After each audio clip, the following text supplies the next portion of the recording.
ओम शांति।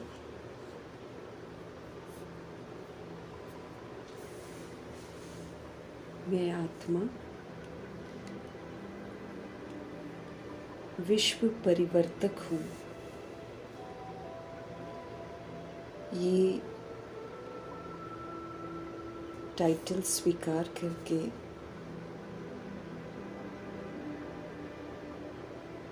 मुझे ये स्मृति में रखना है कि ये मेरा स्वमान है और इस स्वमान के अनुसार मुझे ही हर चीज़ में परिवर्तन करना है। त्याग करना पड़े, झुकना पड़े, कुछ भी करना पड़े, मुझे बदलना है। मुझे वायुमंडल को चैतन्य मंदिर बनाना है। मुझे नेगेटिव को पॉजिटिव बनाना है। मुझे दाता बनकर सबको देना है। मुझे रक्षक बनना है। मुझे निमित्त बनना है। सारे विश्व को, सारी प्रकृति को, सारी आत्माओं को, जिसमें ब्राह्मण आत्माएं भी हैं, सभी को ईश्वरीय सहयोग देना है। सभी को, सभी के साथ दिव्यता का व्यवहार करना है। मेरी जवाबदारी है।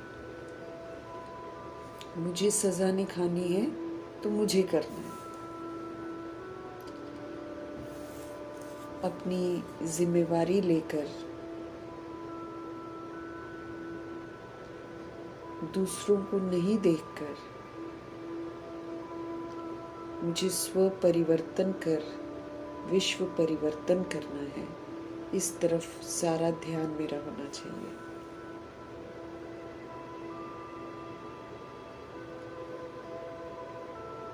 हर तरह से समर्थ बनाने वाले समर्थ परमपिता परमात्मा जी का तहे दिल से धन्यवाद करेंगे।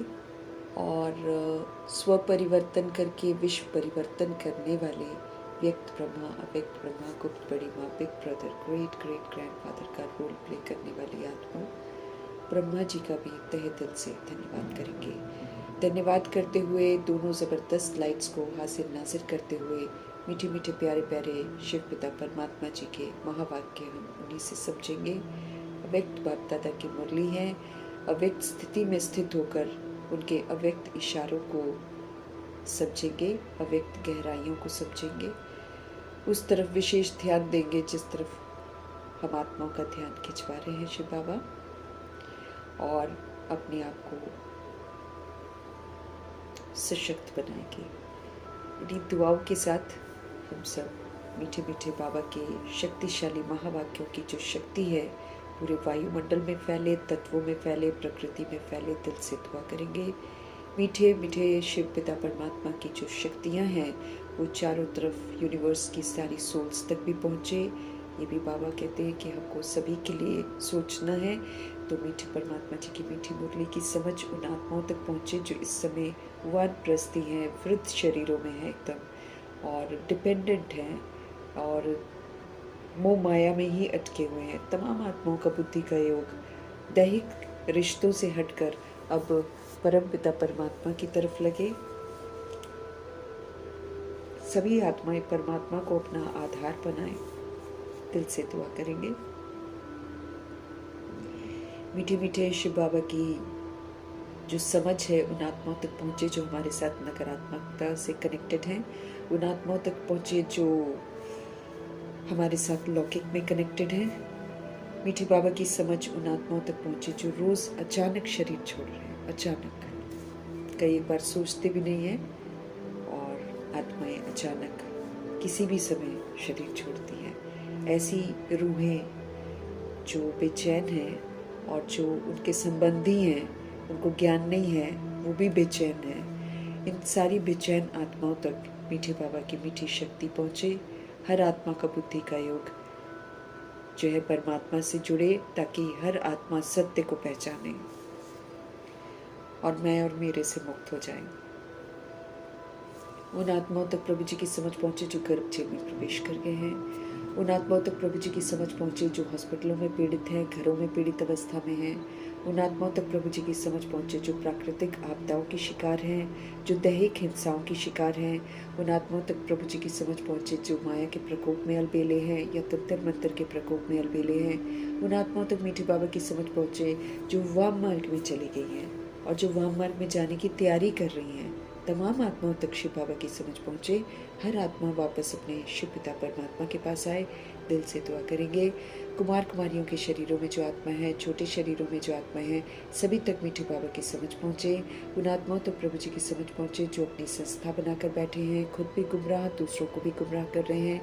उन आत्माओं तक प्रभु जी की समझ पहुँचे जो भिन्न भिन्न सत्ताओं में बटे हुए हैं, भिन्न भिन्न मठ पंथों में बटे हुए हैं, भिन्न भिन्न वर्गों में बटे हुए हैं, जाति के नाम पर, रंग रूप के नाम पर अपने आप को बांट रखा है, एक दूसरे से लड़ रहे हैं, झगड़ रहे हैं। सभी आत्माओं तक शिव बाबा की समझ पहुँचे। मीठे परमात्मा की समझ उन आत्माओं तक पहुँचे जो वैश्याएं गणिकाएं बन गई हैं, जो देह के धंधे करती हैं और जो उनसे ये धंधे करवाते हैं। फिर वो भी फिल्म इंडस्ट्री जो आजकल ऐसे ही दैहिक धंधों के लिए उकसाती हैं, देह अभिमान में फंसाती हैं। सभी आत्माएं जो इस समय बिल्कुल विस्मृत हैं और देह को सब कुछ समझकर अश्लीलता दिखाती हैं, तमाम आत्माओं के अंदर में वैराग आ जाए। इस गंदगी के प्रति हर आत्मा पवित्र बने। दिल से दुआ करेंगे। मीठे परमात्मा जी की समझ उन आत्माओं तक पहुँचे जो यादव गौरव यवन बनकर अभी पाठ बजा रहे हैं, विनाश के निमित्त हैं आत्माएं। सभी ने अपने स्वधर्म में ज़रूर लौटना है, इसलिए इनके लिए भी दुआ करेंगे। मीठे बाबा की समझ इन तक भी ज़रूर पहुँचे।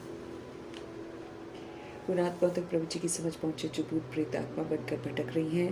उन आत्माओं तक पहुँचे जो तंत्र मंत्र रिद्धि सिद्धियाँ कर रही हैं, अघोरी आत्माएं, तांत्रिक आत्माएं, सभी तक मीठे बाबा की समझ पहुँचे। और उन आत्माओं तक प्रभु जी की समझ पहुँचे जो भिन्न भिन्न तरह के नशों में धुत हैं, जो अंग तस्करियाँ कर रहे हैं, जो ह्यूमन फ्लैश, एनिमल फ्लैश खा रहे हैं, जो इस समय काम विकार के वशीभूत होकर एक दूसरे को तंग कर रहे हैं, आत्मघात कर रहे हैं। और ये जो चरम सीमा में काम विकार चला गया है, उसके नशे में जो आत्माएं गलत कर्म कर रही हैं, सभी आत्माओं तक प्रभु जी की समझ पहुँचे। सब तरफ पवित्रता की लहर पहुँचे। और जो आत्माएं इस समय गलत राहों पर चल रही हैं, सभी आत्माएं जो हैं गलत राहों से उनको वैराग आए। हर आत्मा परमात्मा से जुड़े। दिल से हम सब दुआ करेंगे। और उन जगहों तक, उन लोगों तक प्रभु जी की समझ पहुँचे जहाँ अभी तक पहुँची ही नहीं है, या फिर पहुँचती है तो लोग सुनना नहीं चाहते हैं। सबको वैराग आ जाए, सबको गंदगी से वैराग आ जाए, सबको प्रभु आकर्षण हो जाए। दिल से दुआ करेंगे। अपने एरिया के लोग, अड़ोसी पड़ोसी, अपने शहर के लोग, अपने गांव के लोग, सभी आत्माओं तक मीठे परमात्मा जी की समझ पहुँचे। ये हम सब दिल से दुआ करेंगे। एक एक आत्मा को अपने पिता की याद आ जाए, एक एक आत्मा को अपना स्वधर्म आकर्षित करें। इन्हीं दुआओं के साथ और अपने लिए ऑफकोर्स दुआएं कि आप भगवान जी का होमवर्क ज़रूर करें। अब एक बाप दादा की मुरलियाँ बस आ रही हैं, हर संडे आ रहा है, संडे चला जा रहा है। इतने सारे होमवर्क हमको मिल रहे हैं स्व परिवर्तन करके विश्व परिवर्तन करने के। बाकायदा हम उनका जो है चिंतन मनन करते रहें और साथ साथ वो प्रैक्टिकल में भी करते रहें, क्योंकि प्रैक्टिकल में करने से वो हमारे चित्त पर बैठ जाएगा। इन्हीं दुआओं के साथ अपने लिए भी दुआ करते हुए हम देखेंगे आज हमारे अव्यक्त बाप दादा शिव बाबा और सब पूर्ण ब्रह्मा माँ हमको किस तरफ या हमारा किस तरफ ध्यान खिंचवा रही है। जहाँ हम अभी भी कमज़ोर हैं उस पर हम विशेष ध्यान देंगे और अव्यक्त स्थिति में स्थित होकर मीठे बाबा की मीठी मुरली को समझेंगे, उन्हीं से समझेंगे। बाप दादा द्वारा मिले हुए खजानों को स्वयं में समाकर बाबा कहते कार्य में लगाओ। जैसे मुरली खजाना है, इसको क्या करना है, पहले अपने अंदर समाना है, फिर जो मुरली कहती है वो मुझे करना है। बाबा शब्द हम आत्माओं के लिए बहुत बड़ा खजाना है, जिनको सदा साथ रखना है। हर बात में बाबा बाबा करते हुए हमें अपने अंदर समाना है बाबा शब्द और बाबा को यूज़ करना है। बाबा कहते मुझे भूल जाते हैं गलतियाँ कर लेते हैं और फिर उसके बाद याद आती है। नहीं, हर समय बाबा को यूज़ करना है, हर समय वो हमारे कंपेनियन है, हमें उनकी कंपनी में रहना है। और बाबा शब्द जादू का शब्द है, और इसकी जो जादुई शक्तियाँ हैं उसको यूज़ करके हमको उसका लाभ लेना है। फिर ज्ञान मिलता है, ज्ञान का खजाना, हमें गुणों का खजाना मिलता है। तो ज्ञान को समाना है, गुणों को समाना है, शक्तियों को समाना है अपने अंदर, उसको स्वीकार करना है और फिर उसको कार्य में लगाना है, व्यवहार में लगाना है। फिर बाबा ने तन को भी खजाना बना दिया, हमारे मन को भी खजाना बना दिया, हमारे श्वास को भी खजाना बना दिया, हमारे संकल्पों को खजाना बना दिया, हमारे बोल को खजाना बना दिया, हमारे कर्मों को खजाना बना दिया। सब कुछ स्वीकार करना है, अपने अंदर समाना है कि ये मेरे प्रभु का खजाना है। फिर इसको सात्विकता से और इसको बाबा की डायरेक्शन पर यूज़ करना है, कार्य में लगाना है, तन को सफल करना है, मन को सफल करना है, धन को सफल करना। जो कुछ भी मेरे पास है वो प्रभु का खजाना है, उसको खजाने की तरह समाना है और फिर उसको यूज़ करना है। वरदान खजाना है, स्वमान खजाना है, खुशी खजाना है, संतुष्टता खजाना है। सभी को अपने अंदर समाना है, स्वीकार करना है ये मेरा है, फिर उसको कार्य में लगाना है। पहले अंदर समाना बहुत ज़रूरी है। जैसे दादी जनक कहती हैं कि सिर्फ ये मत बोलो कि मैं आत्मा हूँ, मैं आत्मा हूँ, मैं आत्मा हूँ। सारी शक्तियाँ जितनी हैं उसको अप्लाई करो, मैं ये शक्ति हूँ, मैं ये शक्ति हूँ। सारे गुणों को टाइटल दो अपने आप को, मैं सदा हर्षित मुख आत्मा हूँ, मैं उदारचित आत्मा हूँ, मैं पवित्र आत्मा हूँ। ऐसे करके बाबा दादी कहती है सारा रोज़ अपने आप को पक्का कराओ। ये जो हम लिख लिख कर पक्का कराएंगे तो ये हम अपने अंदर में समा लेंगे। जब मेरे अंदर में समा जाएगा और मैं उसी स्मृति में रहूंगी तभी तो मैं वैसा व्यवहार करूंगी। फिर सर्व संबंधों का खजाना, बाबा इस समय सर्व संबंधी बनने के लिए तैयार हैं। वो हमारे माशूक, वो हमारे साजन, वो हमारे भाई बहन दोस्त, वो हमारे बच्चे, वो हमारा बच्चा भी तो है।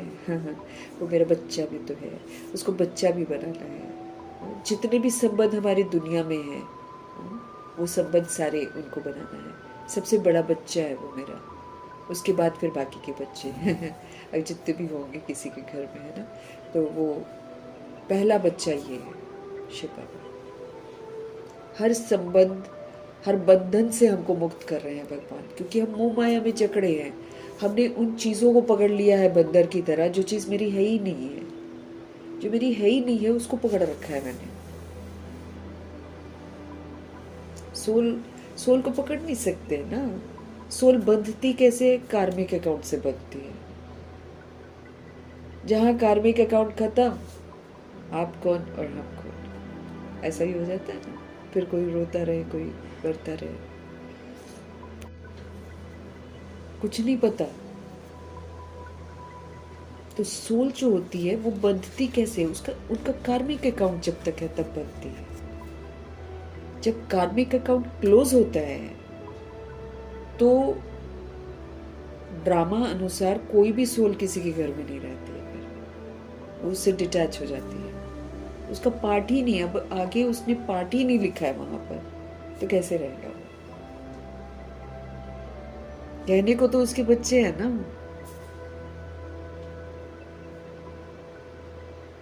तो बच्चे भी होते हैं, उसको भी छोड़कर इंसान चला जाता है। जब तक जीवित रहेगा तब तक कहेगा मेरा बच्चा है, मेरा बच्चा है, मेरा बच्चा है, ये मेरा घर है, ये मेरा ये है, ये मेरा वो, बोलता है इंसान। लेकिन जब रोल कंप्लीट हो जाता है, कोई बच्चा है, कोई क्या है, कोई रिश्ता उस सोल को याद नहीं रहता है, क्योंकि वो छोड़ देती है बॉडी, क्योंकि है नहीं उसके आगे उसका अकाउंट अब कहीं और है।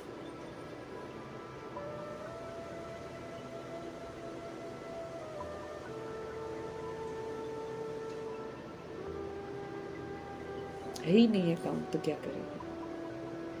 लेकिन क्या है, हमने पकड़ रखा है, ये मेरा है, ये मेरा है, ये मेरा है, पकड़ रखा है। अब भगवान क्या करे, कैसे छुड़ाए हम लोग को, इसलिए कहते हैं चल मुझे बना ले अपना सब कुछ, मुझे बनाकर अनुभव कर ले। बाबा ये बोलते हैं, सिर्फ बनाना नहीं, खाली मुख से नहीं कहना बाबा मेरे सब कुछ है, और बाकी अंदर पूरा वही दे के सब कुछ समझ रहे हैं। धन कहें बाबा सब कुछ आपका है, अंदर यही रहे कि मैंने कमाया, मेरा है। ये वाला चीज़ यहाँ तो चलेगा नहीं, छल कपट नहीं चलेगा यहाँ पर। तो बाबा फिर हमको छुड़वा रहे हैं, हमने बंधन तो बांध लिए हैं देखे अभिमान में, और एक बार से नहीं ना, ये जो दी अभिमान में हमने बंधन बनाए, स्पेशली कलयुग के 42 जन्म वो हमने लिए हुए हैं। ये कलयुग के 42 जन्म, द्वापर का तो नहीं कहेंगे, उतना हम लोग बंधन में नहीं होते जितना हम कलयुग में हो जाते हैं।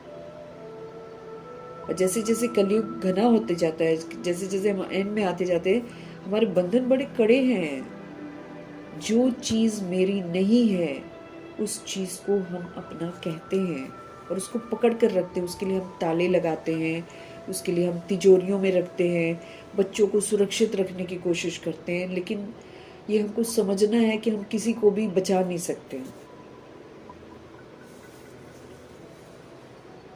कोई भी बीमार भी हो जाता है, दवाई खिला देंगे, सब कुछ कर देंगे, और रूह का जो कार्मिक अकाउंट है उसको हम सेटल नहीं कर पाते हैं। उसके लिए फिर हम उसको बोलते भगवान को याद कर, भगवान हम भी पूजा करते, भगवान इसको ठीक कर दो, भगवान इसको ठीक कर दो। हम महज कार्मिक अकाउंट से बंधे हुए हैं। बस जिस दिन कार्मिक अकाउंट खत्म, एक माँ एक 6 महीने के बच्चे को भी छोड़कर चली जाएगी, वैसे छोड़ेगी नहीं कभी भी, लेकिन जहाँ उसका अकाउंट ओवर है वहाँ वो 6 महीने के बच्चे को भी छोड़कर जाएगी। इसलिए शिव बाबा हमको कहते हैं, सर्व संबंधों का खजाना देते हैं भगवान जी हमको, कि लो इस सर्व संबंध के खजाने को संभालो, स्वीकार कर लो कि मैं तुम्हारा सब कुछ हूँ, और फिर तुम स्वीकार करके मुझे फिर वैसे ही अपना बनाओ, है ना। मैं तुम्हें अनुभव करा दूंगा, और एक बार बाबा उस रिश्ते का अनुभव करा देंगे ना, वो देह का रिश्ता मेरे लिए वैसे जो खींचता है ना वैसे नहीं खींचेगा, बल्कि मैं आत्मा उसको भी भगवान का ही बना दूंगी कि भैया आप भी भगवान के ही हो।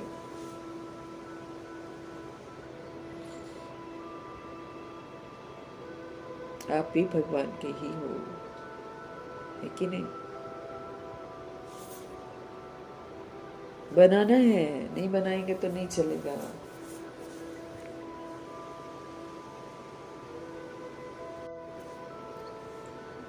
सारे जितने भी खजाने हैं प्रभु जी हमको देते हैं, सब कुछ देते हैं भगवान जी हमको। कहते सर्व संबंधी मुझे बना लो, अनुभव करो। फिर अनुभव करने के लिए भी बोलते, क्योंकि जब तक हम अनुभव करेंगे नहीं, वो खाली हम मुंह से बोलते हैं बस। अनुभव करना बहुत जरूरी है, तब हम उस रिश्ते के मुंह से बाहर निकलेंगे।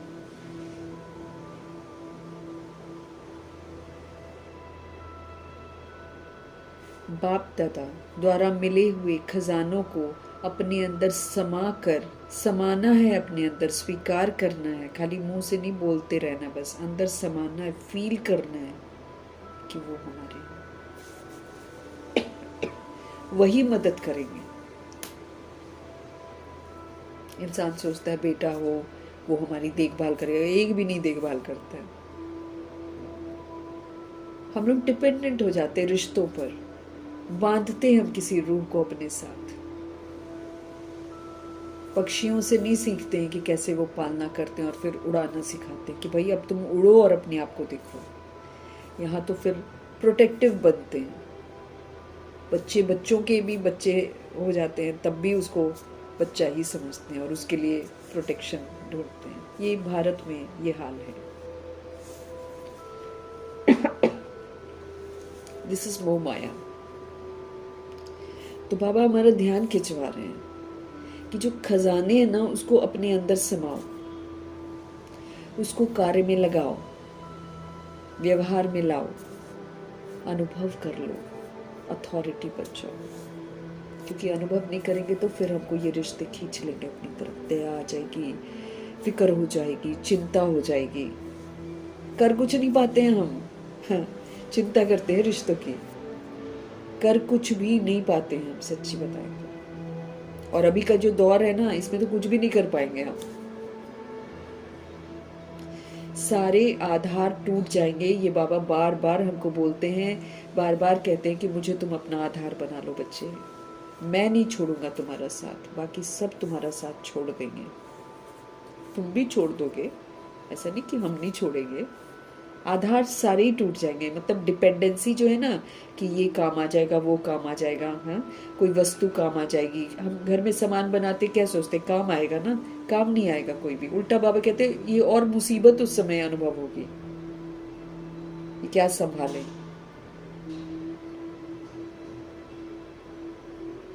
घरों में पानी घुस जाएगा, घर टूट जाएंगे, अर्थक्वेक आएगा, बहुत कुछ होगा, बहुत कुछ होगा। सारे आधार जो इंसान बनाता है ना घमंड में, मैं मेरा ये मेरा वो सारे आधार टूट जाएंगे, क्योंकि देह का अभिमान तोड़ा जाएगा ना, ताकि सोल फिर इधर देह अभिमान के जो आकर्षण है इससे मुक्त हो और परमात्मा से जुड़े, है ना, तभी तो उसको याद आएगी भगवान की। अब इसलिए टूटेगा सारा कुछ, हमको जीते जी इससे मुख मोड़ लेना है। इसको बस निमित्त मात्र, जैसे मेहमान को यूज करता है वैसे यूज करना बस।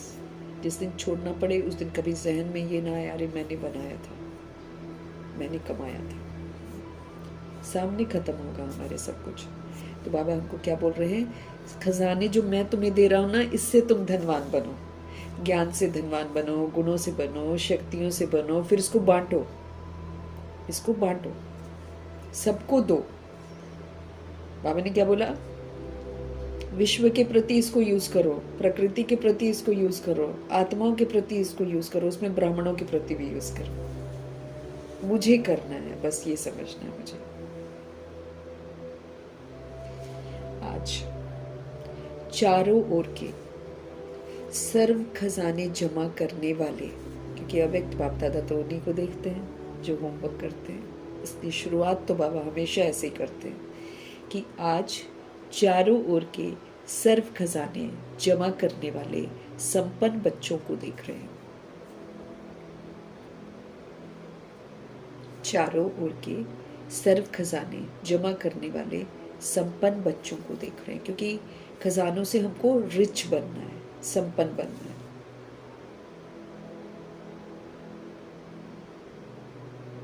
साथ साथ हर एक बच्चे ने कहां तक सर्व खजाने जमा किए हैं उसकी रिजल्ट भी बाबा देख रहे हैं। साथ साथ हर एक बच्चे ने कहां तक सर्व खजाने जमा किए हैं उसकी रिजल्ट देख रहे हैं।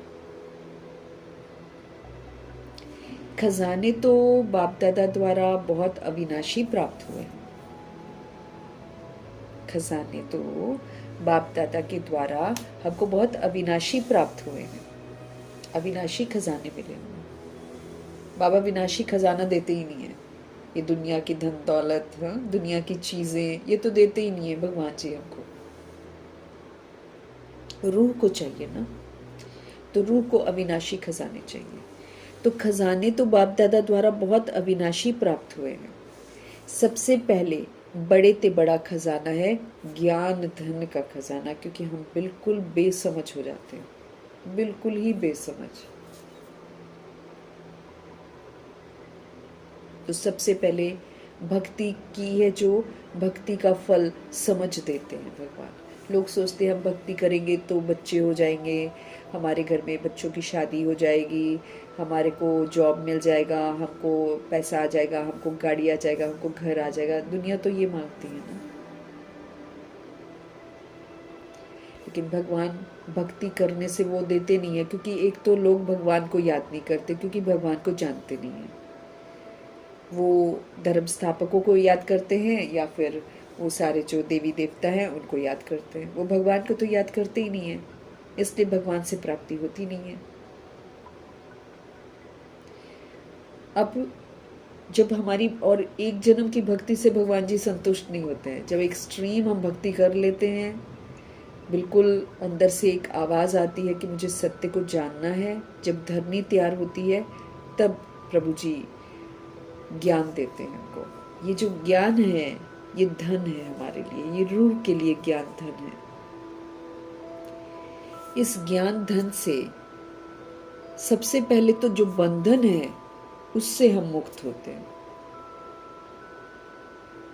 सब तरह के बंधनों से हम मुक्त होते हैं और फिर जीवन में रहते हुए कैसे मुक्त होते, वो जीवन मुक्ति प्राप्त करते हैं। समझ मिलती है कि कैसे हम बंधनों से मुक्त हों, समझ मिलती है कि कैसे जीवन में रहते सभी के साथ रहते हम पाठ बजाएं लेकिन जीवन मुक्त अवस्था रहे, कोई किसी को बंधन में न बांधे। समझ मिलती है। तो सबसे पहले बड़े ते बड़ा खजाना है ज्ञान धन, जिससे मुक्ति भी मिलती है और जीवन मुक्ति की प्राप्ति भी होती है।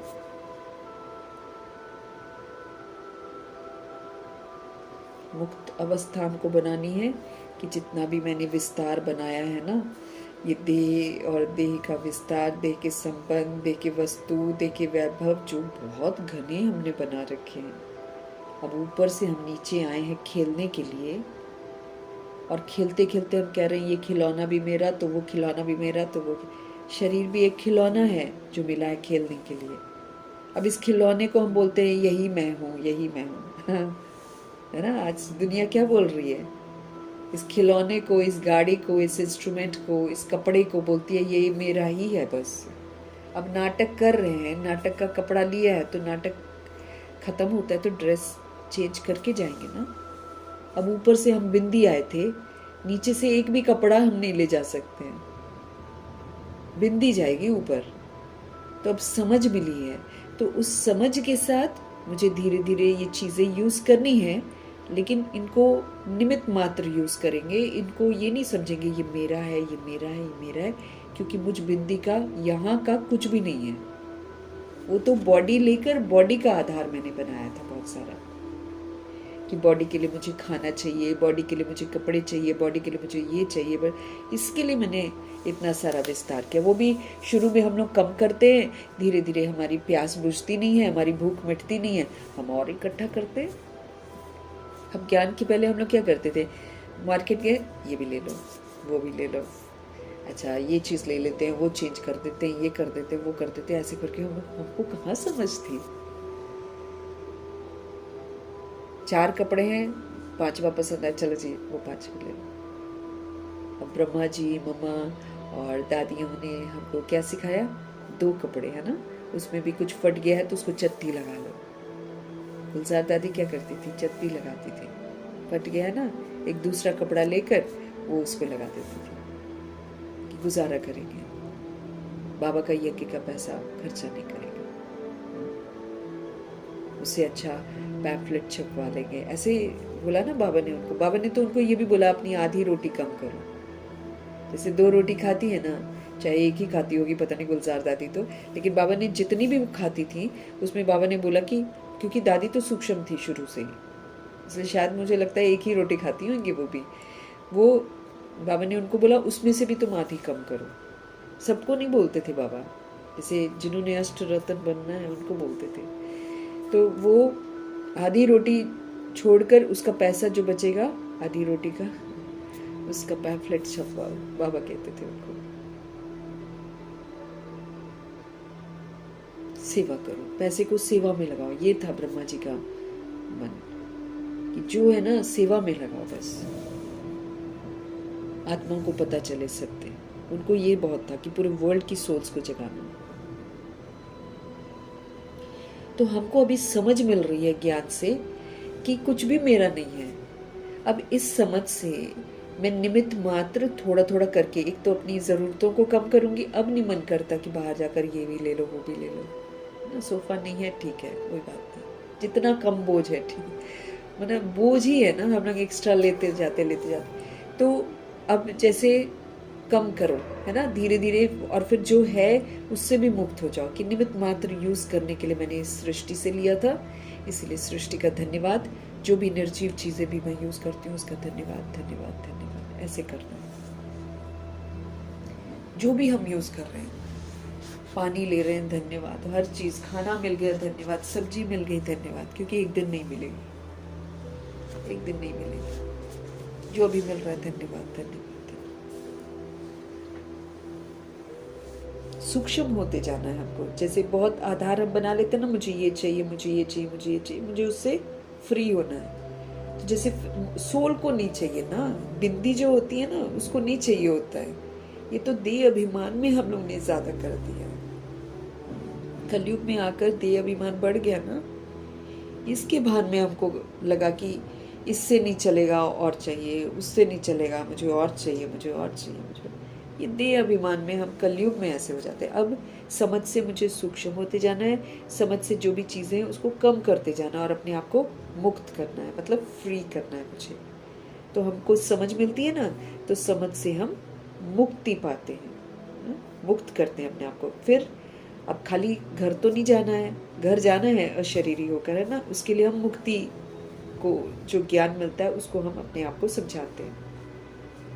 अब ये थोड़ी है कि हम घर ही में रहेंगे, हम सोल्स हैं ना, फिर से हमारे अंदर रिकॉर्डिंग है तो फिर हम आ जाएंगे। अब बाबा हमको सिखाते हैं कि अच्छी रिकॉर्डिंग करो, क्योंकि तुमको फिर से इस दुनिया में आना है। अब फिर से इस दुनिया में आना है तो सुंदर दुनिया में आना है। उसके लिए फिर हमको बाबा बोलते हैं क्या करो, घर गृहस्थ में रहते हुए ट्रस्टी बन जाओ। ट्रस्टी को काम दिया जाता है कि ऐसे करो, ऐसे करो, ऐसे करो। वो उससे मतलब रखता है, वो दखल अंदाजी नहीं करता किसी के मैटर में, ट्रस्टी जो होता है। लेकिन अपना पार्ट वो बकायदा पूरा अच्छे से निभाता है। तो ट्रस्टी बनकर बाबा कहते हैं अब सत्यता और दिव्यता को तुम यूज करो। ट्रस्टी बनकर सत्यता दिव्यता को यूज करो। अब सतोगुणी व्यवहार करो सारे सदस्यों के साथ। सभी को प्रभु की अमानत समझो, छोटा है बड़ा है जो भी है, सबको भगवान की अमानत समझो और सबके साथ सत्यता दिव्यता का व्यवहार करो। सतोगुणी सत्युगी व्यवहार करो। कोई करे नहीं करे, बाबा ने हमको बोला है तुम करो। तुम नेगेटिव को पॉजिटिव करो, बाबा ने हमको बोला तुमको करना है। तो जब हम ट्रस्टी बनकर सत्यता दिव्यता को यूज करेंगे सबके साथ, तो क्या होगा, मेरा किसी के साथ कार्मिक बॉन्डेज नहीं बनेगा। लेकिन जो बंधन में बंद करके हम एक घर में आए हैं, वो बंधन से भी हम मुक्त हो जाएंगे। कब? जब हम उनको दैहिक दृष्टि से नहीं देखेंगे, बल्कि प्रभु की अमानत समझकर देखेंगे और सत्यता और दिव्यता का व्यवहार करेंगे, तब समझो कि हम जीवन मुक्ति के संस्कार बना रहे हैं। क्योंकि नई दुनिया में जाने के लिए मुझको जीवन मुक्ति का संस्कार चाहिए, उसके बिना हम नहीं जा पाएंगे। यहीं पर बनाना, उसके लिए फिर हमको सहन भी करना पड़ेगा सब कुछ। ट्रस्टी चीज़ों को बहुत अच्छे से संभालता है, लेकिन कभी भी ट्रस्टी ये नहीं समझता है कि इसमें से ये चीज़ मेरी है, कभी नहीं। यूज करेगा वो सारी चीज़ों को और अपने कर्म करेगा, लेकिन अपना अधिकार नहीं जमाएगा। क्योंकि ट्रस्टी खाली देखभाल करता है और चीज़ों की देखभाल बहुत अच्छे से करता है ट्रस्टी, क्योंकि उसको जिम्मेवारी मिली होती है ना। लेकिन कभी भी किसी को अपना नहीं समझेगा, अधिकार नहीं जमाएगा। तो वो वाले संस्कार भी हमको धारण करने हैं। इसकी समझ कहाँ से मिलती है? ज्ञान से मिलती है। इसीलिए, और जब मैं आत्मा ज्ञान को यूज करके मुक्त और जीवन मुक्त अवस्था को अनुभव करूंगी, तो समझो कि मेरे पास ज्ञान धन आ गया।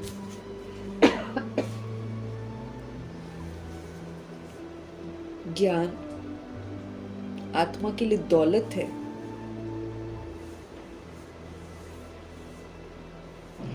इस धन से, अगर हम इस धन को यूज करते हैं, तो मेरे को मुक्ति मिलती है और जीवन मुक्ति मिलती है। जीते जी, संगम युग में जीते जी हम इसको अनुभव करते हैं। और फिर अनुभव करते हैं तो बाबा के साथ मुक्ति धाम जाते हैं और फिर नारायण जी के साथ जीवन मुक्ति धाम में आते हैं। अगर हम इसको यहाँ पर पूरा अनुभव करते हैं तो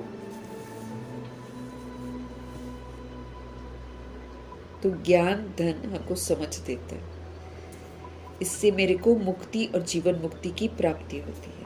पुरानी देह, पुरानी दुनिया से मुक्त, जीवन मुक्त स्थिति और मुक्ति धाम में जाने की, ये जो हमको ज्ञान धन मिलता है ना, जिससे हम मुक्ति और जीवन मुक्ति की हमको प्राप्ति होती है, इससे पुरानी देह और पुरानी दुनिया से हम मुक्त हो जाते हैं।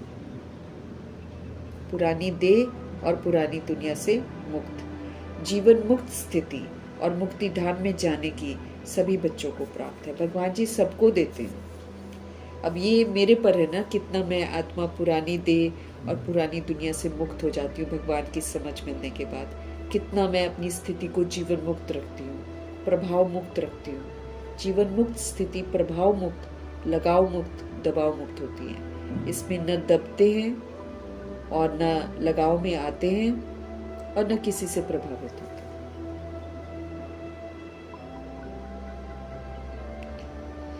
सभी बच्चों को बाबा ये देते हैं।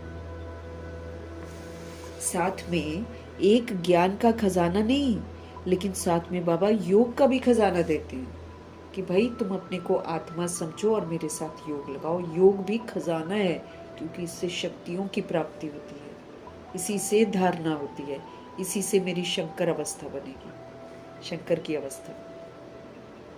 तो योग बहुत बड़ा खजाना है। इसी से तो सब कुछ समझ में आता है, इसी से तो समझ को यूज करने की ताकत मिलती है, इसी से तो हम फरिश्ता बनेंगे, इसी से तो भगवान के समीप पहुंचेंगे। तो सभी बच्चों को प्राप्त है। साथ में एक ज्ञान का खजाना थोड़ी, लेकिन योग का भी खजाना है, जिससे सारी पावर्स की प्राप्ति होती है हमें। भगवान ताकत देते हैं तो सारी पावर्स मेरे को प्राप्त होती है योग से, क्योंकि बाबा है ना शक्तियों का सागर, वो गुणों का सागर, शक्तियों का सागर, प्रेम का सागर। अगर मुझे चाहिए तो मुझे उनसे योग लगाना है, बिना योग लगाए तो मुझे कुछ भी नहीं मिलेगा। तो बाबा कहते हैं योग का भी खजाना है। ज्ञान से मुक्ति, जीवन मुक्ति मिलती है। ज्ञान से पुरानी दुनिया, पुराने देह को, देह से मुक्त होने की ताकत मिलती है, समझ मिलती है। और योग जो है उससे सर्व शक्तियां हमको प्राप्त होती। खजाना है ना, फिर ये जितना यूज करेंगे उतनी प्राप्ति है।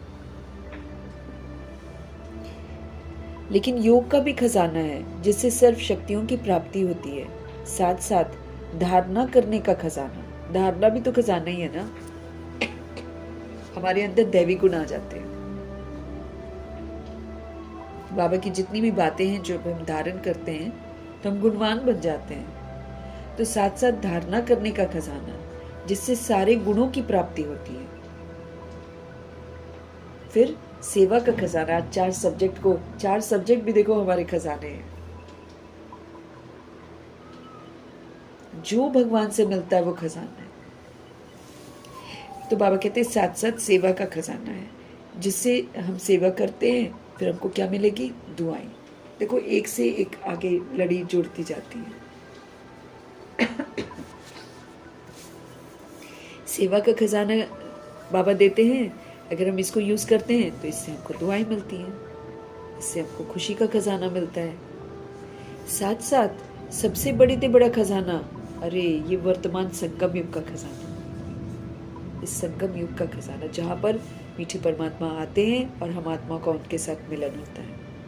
वर्तमान संगम युग का खजाना, इसके समय का खजाना, क्योंकि सारे कल्प में ये संगम का जो समय है ये सबसे महत्वपूर्ण अमूल्य खजाना है।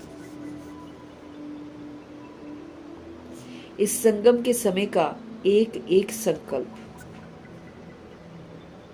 इस संगम के समय का एक एक संकल्प, एक एक घड़ी बहुत अमूल्य है।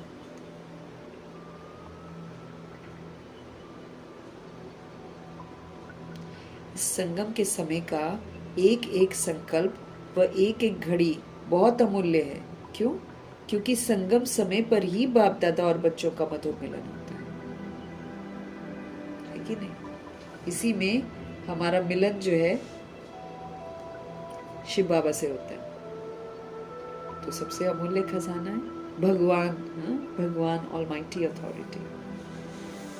जिनसे मिलेंगे ये तो कभी जिंदगी में नहीं सोचा था, जिनको अनुभव करेंगे कभी भी नहीं सोचा था, उनसे मिलन हमारा होता है। तो सबसे अमूल्य खजाना ये है। तो वर्तमान संगम युग का खजाना सबसे बड़ा है, इस समय का खजाना सबसे बड़ा है, क्योंकि पूरे 5000 के कल्प में ये संगम का समय अमूल्य खजाना है। इस संगम के समय का एक एक संकल्प, इसकी एक एक घड़ी बहुत अमूल्य है। ध्यान खिंचवा रहे हैं बाबा हमारा कि अगर तुम भगवान मौजूद होते हैं ना इस समय, तो इस समय अगर संकल्प करते तो वो पूरे हो जाते हैं। इसीलिए ये जो समय का एक एक सेकंड, एक एक घड़ी बहुत अमूल्य है। तो संकल्प करो, बोलो, कर्म करो, सब खजाना बन जाता है कि भगवान से समझ मिल रही है कि कैसे संकल्प करने हैं, कैसे हमको बोलने हैं, कैसे हमको कर्म करने हैं। क्योंकि सारे कल्प में ये संगम का समय अमूल्य खजाना है। इस संगम के समय का एक एक संकल्प, एक एक घड़ी बहुत अमूल्य है, क्योंकि संगम समय पर ही बाप दादा और बच्चों का मधुर मिलन होता है। और कोई भी युग में परमात्मा बाप और परमात्मा बच्चों का मिलन नहीं होता है, न सतयुग में, न त्रेता में, द्वापर में, न कलयुग में। ये कलयुग के अंत के 100 वर्ष में संगम युग होता है। इसमें हमारी मुलाकात प्रभु जी से होती है, तो मधुर मिलन होता है। और कोई भी युग में परमात्मा बाप और परमात्मा बच्चों का मिलन नहीं होता है। साथ साथ संगम समय ही है जिसमें बाप दादा द्वारा सारे खजाने भी हमको मिलते हैं। सिर्फ मिलन नहीं होता है, खजाने बहुत सारे मिलते हैं हमको। बाबा कहते हैं जिसमें बाप दादा द्वारा सर्व खजाने हमको प्राप्त होते हैं। खजाना जमा होने का समय संगम युग ही है।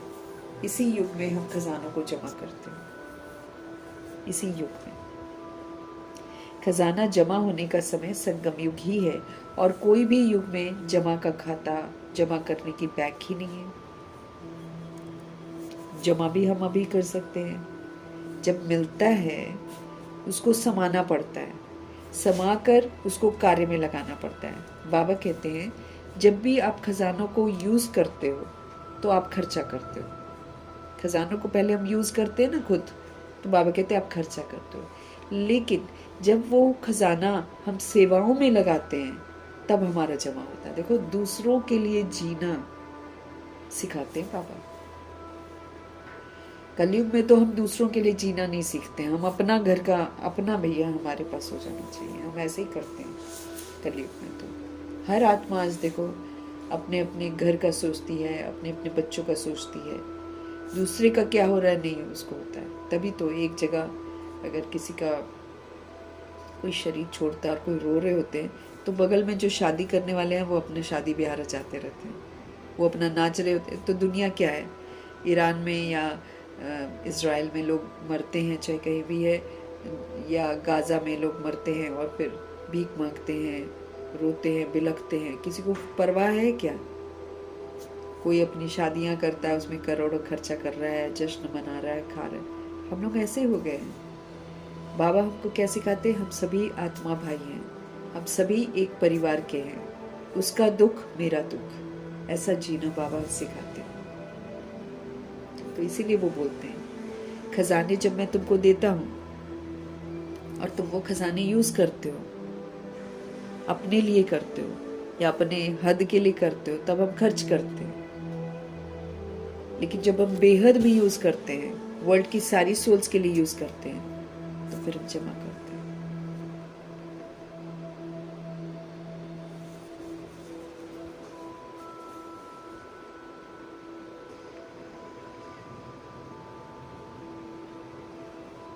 है ना?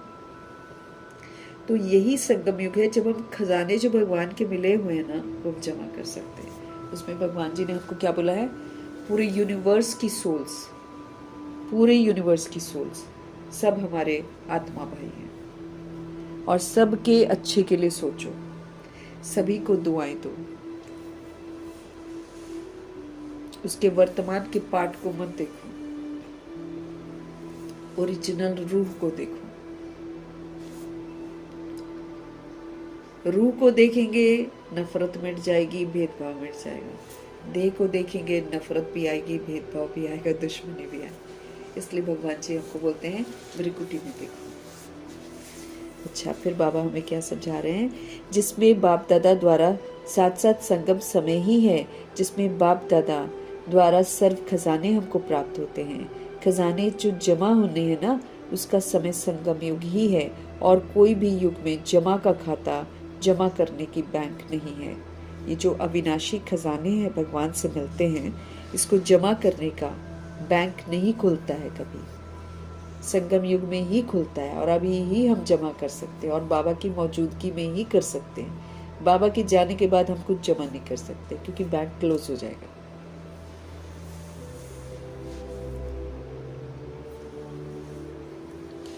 और कोई भी युग में जमा का खाता जमा करने की बैंक ही नहीं है। सिर्फ एक संगम युग है जिसमें जितना खजाना हम जमा करना चाहें उतना कर सकते हैं।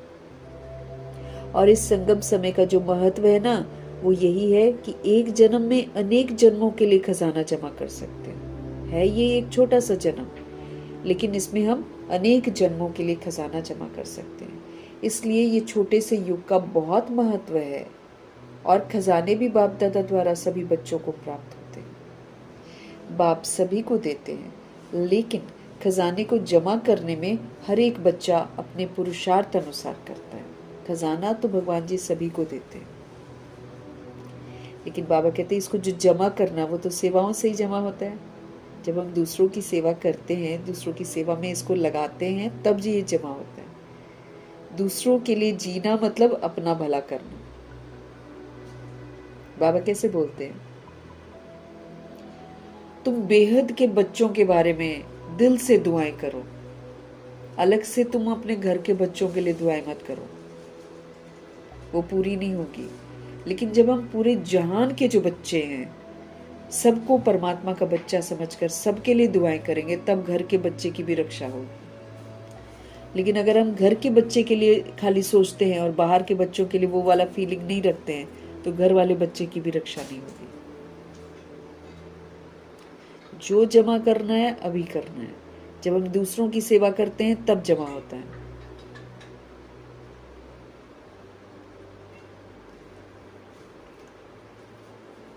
लेकिन बाबा कहते खजाने तो मैं सभी को देता हूँ, लेकिन आत्माएं पुरुषार्थ अपने अनुसार करती हैं, इसलिए उसी के अनुसार वो जमा करती हैं। बाप देने वाला एक है और सबको एक जैसा देता है। जैसे ब्रह्मा जी को दिया, जैसे मम्मा को दिया, जैसे दादियों को दिया, वैसे ही हमको देते हैं।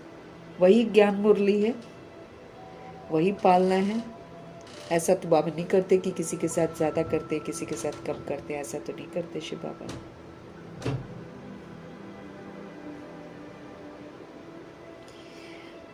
बाप देने वाला भी एक है और सबको एक जैसा ही देता है और एक ही समय पर देता, मतलब संगम युग में ही देते हैं, आगे पीछे कभी नहीं आते। संगम युग में ही देते हैं और सबको देते हैं, एक जैसा ही देते हैं। लेकिन धारण करने में क्या देखा बाबा ने कि बाप ने एक जैसा दिया, लेकिन धारण करने में हर एक का अपना अपना पुरुषार्थ रहा। क्योंकि खजाने को धारण करने के लिए एक तो अपने पुरुषार्थ से प्रारब्ध बना सकते हैं, दूसरा सदा स्वयं संतुष्ट रहना और सबको संतुष्ट करना, संतुष्टता की विशेषता से खजाना जमा कर सकते हैं, और तीसरा सेवा से, क्योंकि सेवा से सभी आत्माओं को खुशी की प्राप्ति होती है, तो खुशी का खजाना प्राप्त कर सकते हैं। सब हमको दूसरे का करके ही प्राप्त होगा। बाबा कहते मैं सबको एक जैसा देता हूँ, लेकिन पुरुषार्थ सबका अपना अपना, धारणा सबकी अपनी अपनी, अपना अपना पुरुषार्थ रहा। क्योंकि खजाने को धारण करने के लिए क्या करना पड़ता है, एक तो अपने पुरुषार्थ से प्रारब्ध हम बना सकते हैं। अगर हम धारणा करते हैं, धारणा करने का अगर हम पुरुषार्थ करते हैं तो हम अपनी प्रारब्ध बना सकते हैं। फिर सदा खुद संतुष्ट रह सकते हैं और सबको संतुष्ट कर सकते हैं। फिर संतुष्टता की विशेषता से खजाना जमा कर सकते हैं। और फिर तीसरा, जब हम आत्माओं की सेवा करते हैं तो फिर सभी आत्माओं को खुशी की प्राप्ति होती है, फिर खुशी का खजाना प्राप्त कर सकते हैं।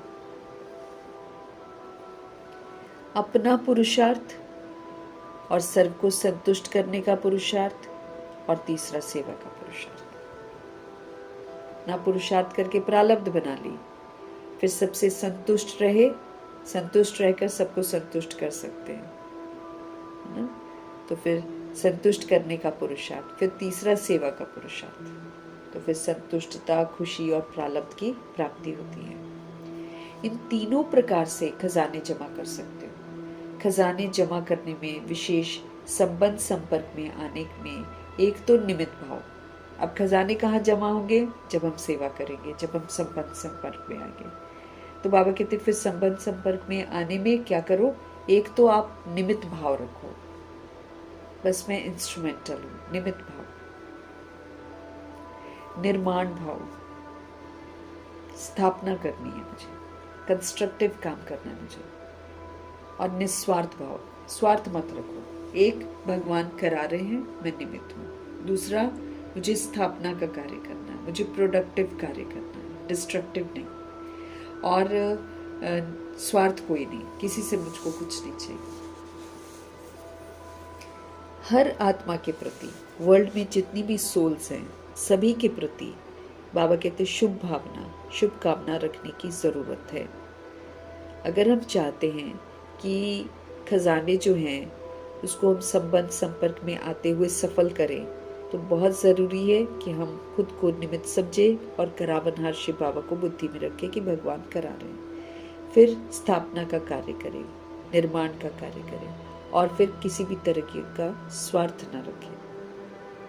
हर आत्मा के प्रति शुभ भावना, हर आत्मा के प्रति शुभ कामना रखने की जरूरत है। अगर सेवा में व संबंध संपर्क में ये सब कुछ हमारे हैं, तब फिर समझ लो कि पुण्य का खाता जमा हो रहा है। अगर हम निमित्त हैं, अगर हम निर्माण हैं, अगर हम निस्वार्थ हैं, कोई मान की इच्छा नहीं, इसकी बड़ी जरूरत है। अगर सेवा में व संबंध संपर्क में ये सब कुछ है, तो फिर पुण्य का खाता और दुआओं का खाता बहुत सहज जमा कर सकते हैं। निमित्त, निर्माण, निस्वार्थ, शुभ भावना, शुभकामना सभी के लिए। तो बाबा कहते हैं इससे क्या होगा? आपका पुण्य का खाता जमा होगा, दुआओं का खाता जमा होगा। हम लोग ऐसी रूहें हैं कि हम लोग की वाइब्स पहुंच जाते हैं। हम जैसा किसी सोल के लिए सोचेंगे, वैसा ही वो सोल मेरे लिए सोचेगी। चाहे वो मैं उसे जानती हूँ, चाहे नहीं जानती हूँ, चाहे वो दुनिया के किसी भी कोने में रहती हूँ। जिस सोल के लिए हम सोचे, उस सोल से भी वैसा ही वाइब्स मेरे पास आएगा। ये देखो अजीबोगरीब खेल है। हाँ। हमारी सोच वहां तक पहुंचती है, उधर से वही वाली सोच इधर आती है। इसलिए बाबा हमको बोलते तुम अच्छा सोचो। अच्छा सोचोगे तो तुम्हारे पास अच्छा ही आएगा। तुम भले अपने घर में बैठे हो, जैसे आजकल सत्ताएं क्या कर रही है ना। अब सपोज करो किसी सत्ता के लिए नेगेटिव मैं सोचूं, या फिर किसी देश के किसी के लिए मैं नेगेटिव सोचूं, है ना। नेगेटिव भेजा है ना, नेगेटिव मेरे पास वापस आएगा। जो हम देते हैं वही वापस आता है। ये भी हमको समझना है बड़े अच्छे से। तो बाबा कहते हैं तुम हमेशा सबको अच्छा दो, तुम्हारे पास अच्छा लौट के आएगा। तुम बुरा दोगे, बुरा ही लौटेगा तुम्हारे पास। यही सृष्टि का यहाँ पर नियम है। इसलिए तो बाबा आजकल हम लोग को क्या सिखाते हैं, तुम और कुछ नहीं कर सकते हो तो सुबह से लेकर शाम तक वर्ल्ड की सारी सोल्स को दुआएं दो। No questions, no corrections. कौन क्या कर रहा है, जैसे गुलजार दादी समझा रहे हैं कि हम ये नहीं सोचते हैं कि कौन क्या कर रहा है और उसको क्या करना चाहिए, है ना। हम वो नहीं सोचते कि वो जो कर रहा है उसका परिणाम क्या होगा, या वो क्यों कर रहा है ऐसे। दादी कहती है हम वैसा नहीं सोचेंगे। हम तो बस ये सोचेंगे परमात्मा की किरणें, है ना, ऐसे ही बोला था ना।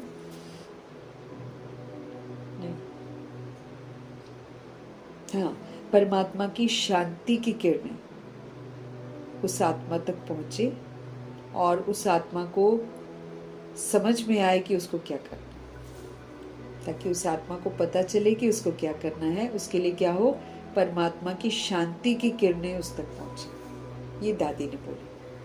तो कितना सुंदर दादी ने समझाया कि कोई कुछ भी करता है, हमको क्वेश्चन नहीं करना है, हमको किसी का करेक्शन नहीं करना है, हमको दुआएं दे देना। तो दादी ने दुआएं दी ना कि परमात्मा की शांति की किरणें, क्योंकि जो भी सोल इस समय करती है वो अशांत है, वो अपने स्वधर्म में नहीं है। तो अशांत को पहले शांति मिले परमात्मा से। जब उसका मन शांत हो जाएगा तो उसको पता चल जाएगा कि उसको क्या करना चाहिए।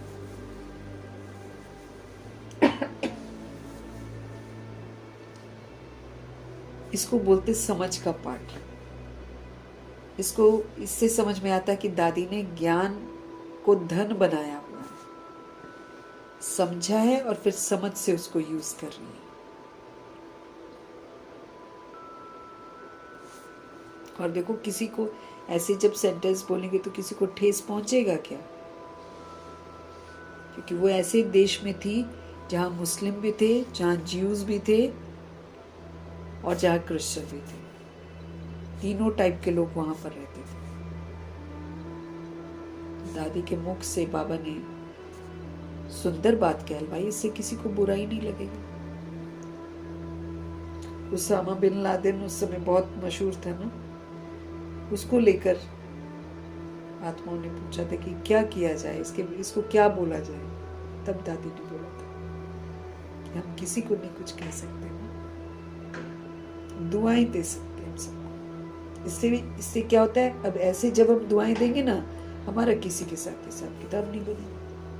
क्योंकि अच्छा ही बोला ना, परमात्मा को बीच में ले आए, परमात्मा करेंगे भाई सब कुछ, हम क्यों बीच में उल्टा बोलें। तो संबंध संपर्क में आना है ना।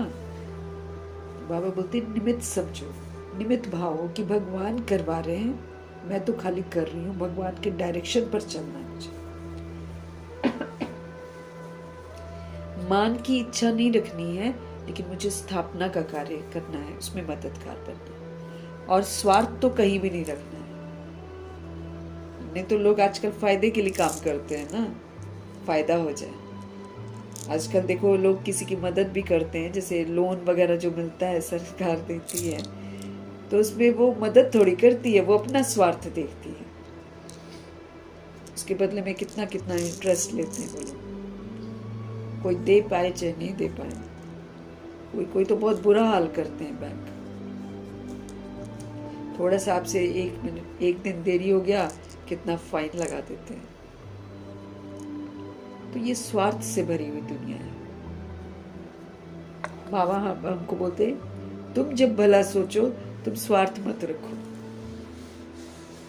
तो फिर क्या हो जाएगा, हमारा पुण्य का खाता जमा होगा, दुआओं का खाता जमा होगा और बहुत सहज हो जाएगा। बाप दादा सबके पोता मेल देख रहे थे, हम क्या करते हैं क्या नहीं करते हैं, कितना हम बाबा को पोता मेल देते हैं, कितना नहीं देते हैं, क्या बताते हैं, है ना। भगवान जी देख रहे हैं। तो बाबा ने क्या देखा, चारों ओर के बच्चे में नंबरवार देखा सबको। बाप एक है, एक ही समय पर देते हैं, लेकिन जमा करने में दो प्रकार के बच्चे देखे बाबा ने। एक बच्चे तो जमा हुआ खजाना खाया, जमा भी किया और फिर खा के फिर खत्म कर देते, समाया है ना, यूज किया और फिर खत्म। मतलब कभी अच्छा व्यवहार किया, कभी नहीं किया, तो खत्म हो गया ना फिर। दूसरे ने खाया, जमा भी किया और जमा करने में अटेंशन देके उसको बढ़ा भी दिया, और करते गए जितना हम यूज करते जाएंगे ये बढ़ता ही चला जाएगा। कुछ जैसे एक बार अच्छा किया, दुआएं दी, दूसरी बार गुस्सा आ गया, उल्टा बोल दिया, तो ये क्या होता है, खजाने को जमा किया और फिर खत्म भी कर दिया। लेकिन दूसरे जो हैं, उन्होंने जमा किया, फिर जमा करने का हमेशा अटेंशन बनाकर रखा, इसकी भी सेवा, उसकी भी सेवा, उसकी भी सेवा, तो इस साधन को और बढ़ा दिया। खजाने बढ़ाने का साधन क्या है? बढ़ाने का साधन है जो खजाने मिले उस समय पर जो परिस्थिति आती है ना, उस परिस्थिति अनुसार कार्य में लगा दो। बढ़ाने का साधन है कि जो भी खजाने हमको मिले हैं उसको हम समय पर, जो परिस्थिति आती है ना, उस परिस्थिति अनुसार कार्य में लगा दें। समझ को यूज करें, शक्तियों को यूज करें, गुणों को यूज करें, यह है परिस्थितियों में यूज करना। स्वमान में रहकर स्वमान दें, सम्मान दें, खुश रहें, संतुष्ट रहें, सबको सहयोग दें उसका। ये है परिस्थिति अनुसार कार्य में लगा देना। जो कार्य में लगाते हैं, स्थिति द्वारा परिस्थिति को बदल सकते हैं, उसका जमा होता है। बाबा कहते हैं जो खजानों को परिस्थिति जब आती है तो कार्य में लगाते हैं, अपनी स्वस्थिति के द्वारा, अपनी संपन्न स्थिति के द्वारा परिस्थिति को बदल सकते हैं, उसका जमा होता है। नेगेटिव है, उसको पॉजिटिव कर दिया। प्रॉब्लम आई, उसका समाधान कर दिया।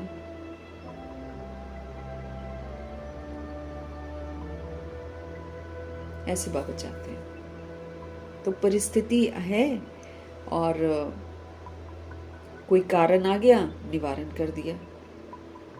तो बाबा कहते हैं जो खजाने मिले उस समय पर जो परिस्थिति आती है उस परिस्थिति अनुसार कार्य में लगाना। जो कार्य में लगाते हैं, स्थिति के द्वारा परिस्थिति को बदल सकते हैं, उसका जमा होता है। जो नेगेटिव को पॉजिटिव कर दे, जो स्वस्थिति में रहकर परिस्थिति को बदल दे। स्वस्थिति क्या है? शांत, स्थिर, अचल, अडोल। परिस्थिति आई एकदम हलचल वाली, लेकिन उसमें सोल कैसे रही? भगवान की याद में रही, शांत रही, स्थिर रही। कुछ समय रहो, परिस्थिति बदल जाएगी। बाबा कहते जो इसमें कामयाब हो जाता है उसका जमा हो जाता है।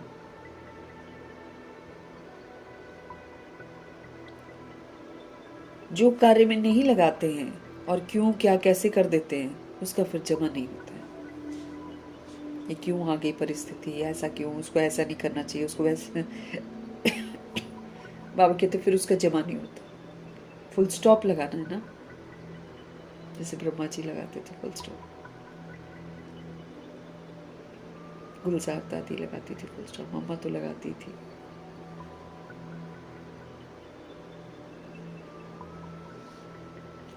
जो कार्य में लगाते हैं, स्थिति द्वारा परिस्थिति को बदल सकते हैं, उसका जमा होता है। जो कार्य में लगाते ही नहीं है तो उसका जमा भी नहीं होता। तो हर एक अपने आप से पूछो, हर एक अपने आप से पूछो कि समय पर अपने प्रति या दूसरों के प्रति कार्य में लगाते हो। अब हमें अपने आप से पूछना है कि जो खजाने बाबा हमको देते हैं, क्या वो खजाने, क्या वो समझ, क्या वो गुण, क्या वो शक्तियाँ हम समय पर अपने प्रति और दूसरों के प्रति कार्य में लगाने में कामयाब हो जाते हैं? क्योंकि जितना हम कार्य में लगाएंगे उतना खजाने बढ़ेंगे। क्योंकि कार्य में लगाने से अनुभव होता जाता है। जब हम ज्ञान को यूज करेंगे, गुणों को यूज करेंगे, शक्तियों को व्यवहार में यूज करेंगे, तो एक्सपीरियंस होता है कि यूज करने के बाद कैसा लगता है। खुशी मिलती है, शक्ति मिलती है, संतुष्टता मिलती है, अनुभव होता है। तो अनुभव की अथॉरिटी ऐड होती जाती है, हम एक्सपीरियंस्ड हो जाते हैं। तो चेक करो, बाबा कहते चेक करो, अपने आप से पूछो कि ये जो सारे खजाने हैं जो भगवान से हमको मिले हैं, क्या मैंने उनको जमा किया है?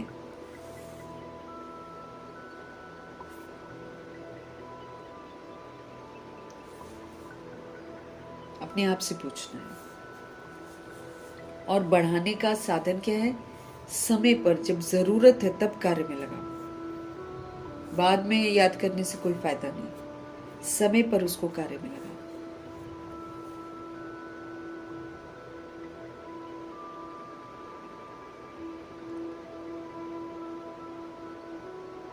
बाबा कहते हैं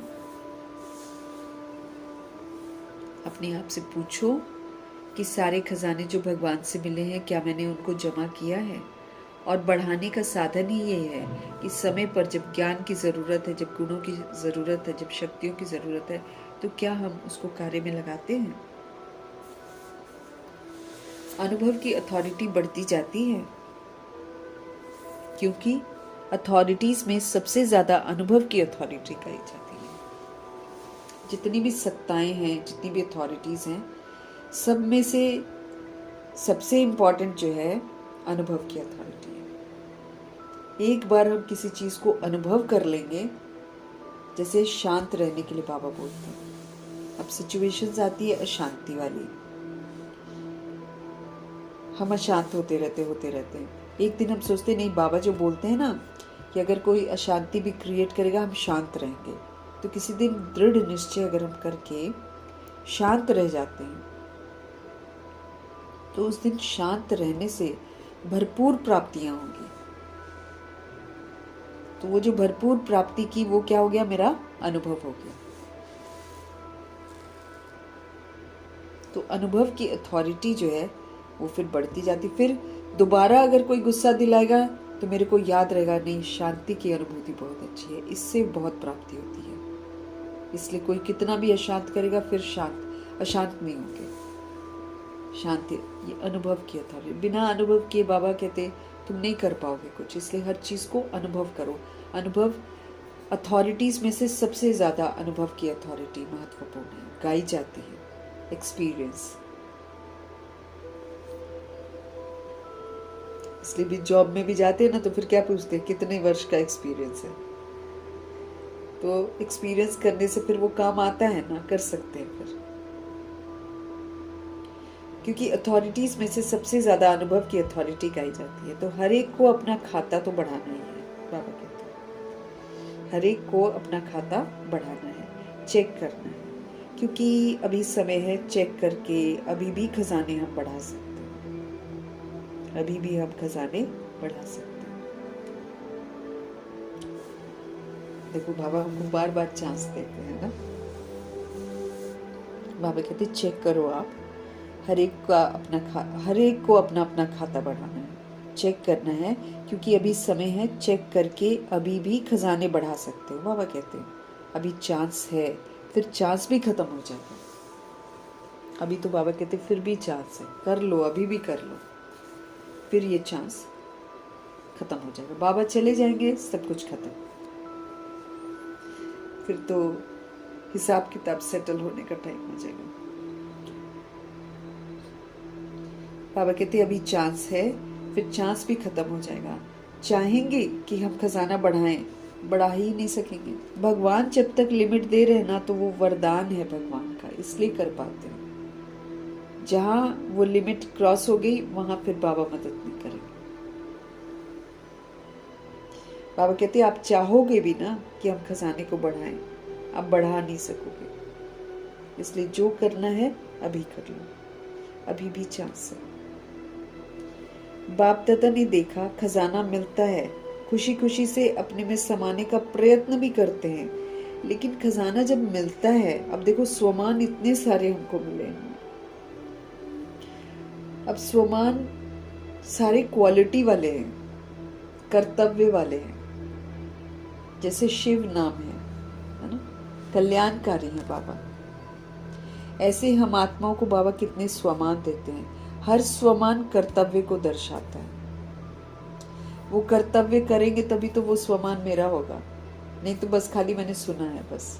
जैसे बाबा कहते हैं मास्टर सर्वशक्तिमान हो। तो जब मैं आत्मा हर सिचुएशन में पावर को यूज करूंगी, समाने का, समेटने का, सहन करने का, सामना करने का, परखने का, जब मैं आत्मा प्रैक्टिकल में करूंगी, तभी तो मास्टर सर्वशक्तिवान कहलाएंगे। ऐसे बोलने से थोड़ी हम कहलाएंगे।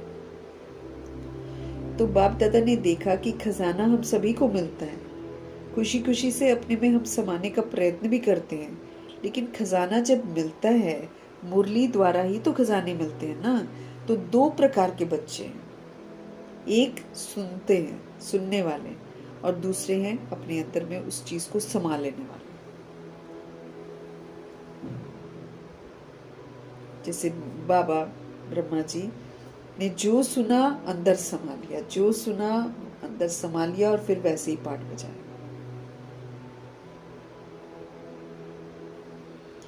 जब उनको कहा गया कि तुम कृष्ण थे, बस नारायण थे, उन्होंने स्वीकार कर लिया, बस समा लिया अपने अंदर इस बात को। और कृष्ण की जो विशेषताएं हैं, जो नारायण जी की विशेषताएं हैं, उनको यूज करना शुरू कर दिया। मम्मा को बाबा ने बोला तुम लक्ष्मी हो, तो वो तो लक्ष्मी बन गई। ज्ञान धन से धनवान बनकर ज्ञान धन का सब जगह दान दिया, सबको धनवान बनाया, तो उन्होंने समा लिया अपने अंदर। हम स्वमान को सुनते हैं, हम वरदान को सुनते हैं, लेकिन बाबा कहते सिर्फ सुनना नहीं है, उसको अंदर समाना है, उसको स्वीकार करना है, फिर वैसे ही पाठ बजाना।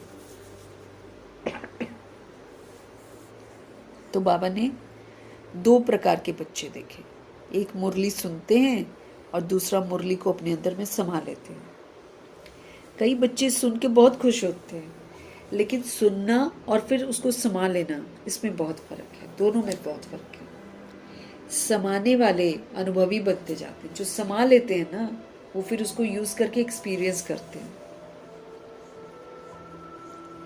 एक सुनने वाले और दूसरे समाने वाले। कई बच्चे सुन के बहुत खुश होते हैं, लेकिन सुनना और समाना दोनों में बहुत फर्क है।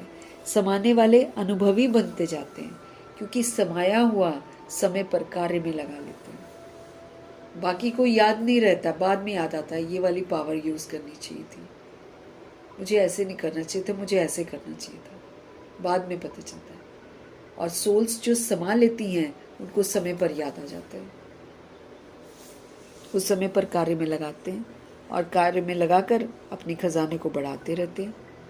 सुनने वाले वर्णन करते हैं, जो सिर्फ सुनते हैं वो सुना देंगे, बहुत अच्छा सुनाया, बाबा ने बहुत अच्छी बात बोली, लेकिन समाने के बिना समय पर काम में नहीं ला सकते हैं। लेकिन अगर हम सुनते हैं, अच्छा लगता है, वर्णन करते हैं, लेकिन अगर हम उसको अपने अंदर समाते नहीं हैं, तो समय पर जब परिस्थितियां आती हैं, जब पेपर आते हैं, तो फिर हम उसको यूज ही नहीं कर पाते, क्योंकि मैंने अंदर समाया नहीं, इसलिए वो इमर्ज हुआ नहीं।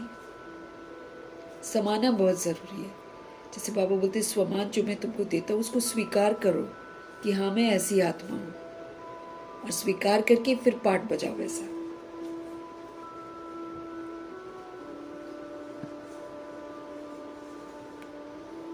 समाने के बिना बाबा कहते समय पर काम में नहीं ला सकते आप खजानों को। तो आप सभी चेक करो, समाने वाले हैं, थोड़ा भी अगर कम होगा, अगर हम भरपूर नहीं होंगे तो फिर हलचल होगी। अगर हम ज्ञान के खजाने से अपने आप को संपन्न नहीं बना लेंगे और कम होगा, भरपूर नहीं होगा समाना, तो फिर हलचल हो जाएगी। लेकिन समाया हुआ फुल अगर होगा, तो फिर बाबा कहते हैं हलचल नहीं होगी, फिर चाहे कुछ भी हो जाए हलचल में नहीं आएगी। अगर हमने बाबा की सारी शिक्षाओं को अंदर में समा लिया होगा, चित्त पर इमर्ज रहता होगा, उसको यूज में लाया होगा, तो फिर हम हार नहीं खाएंगे।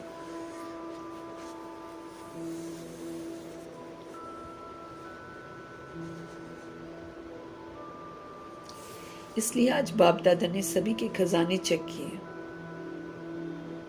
सुनाया ना कि दो प्रकार के बच्चे हैं।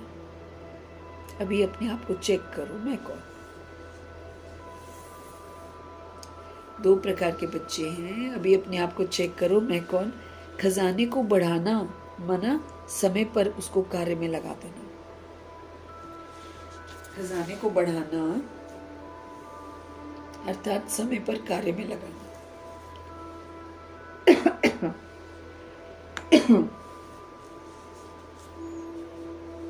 टाइम पर यूज करते हैं ना, मतलब मैंने खजाने को बढ़ा दिया। जितना हम कार्य में लगाते जाते हैं, उतना खजाना बढ़ता जाता है। कि जो भी खजाना है, खजाने का मालिक खजाने को कार्य में लाता है, खजाना अपने को कार्य में नहीं लाता है। बाबा कहते हैं क्योंकि जो भी खजाना है, खजाने का मालिक खजाने को कार्य में लाता है। जो खजाने का मालिक बनता है ना, वही कर सकता है ऐसा।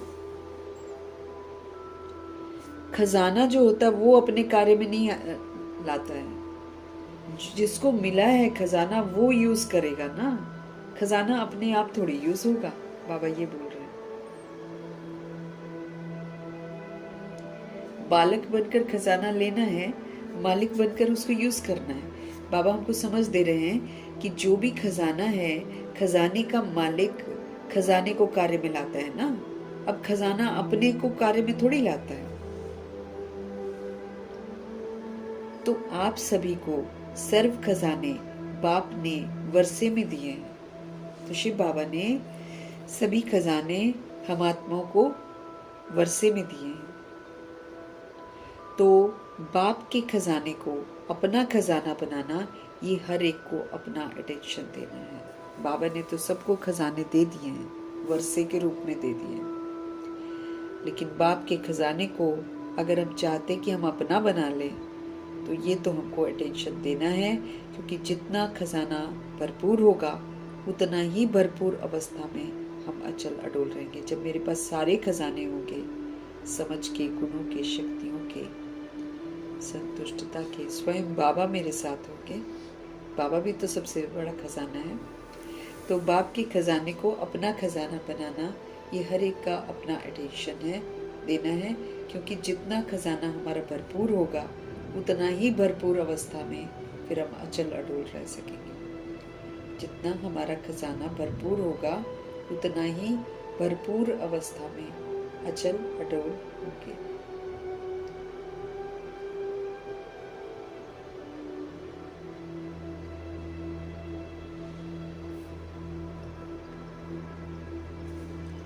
बाप दादा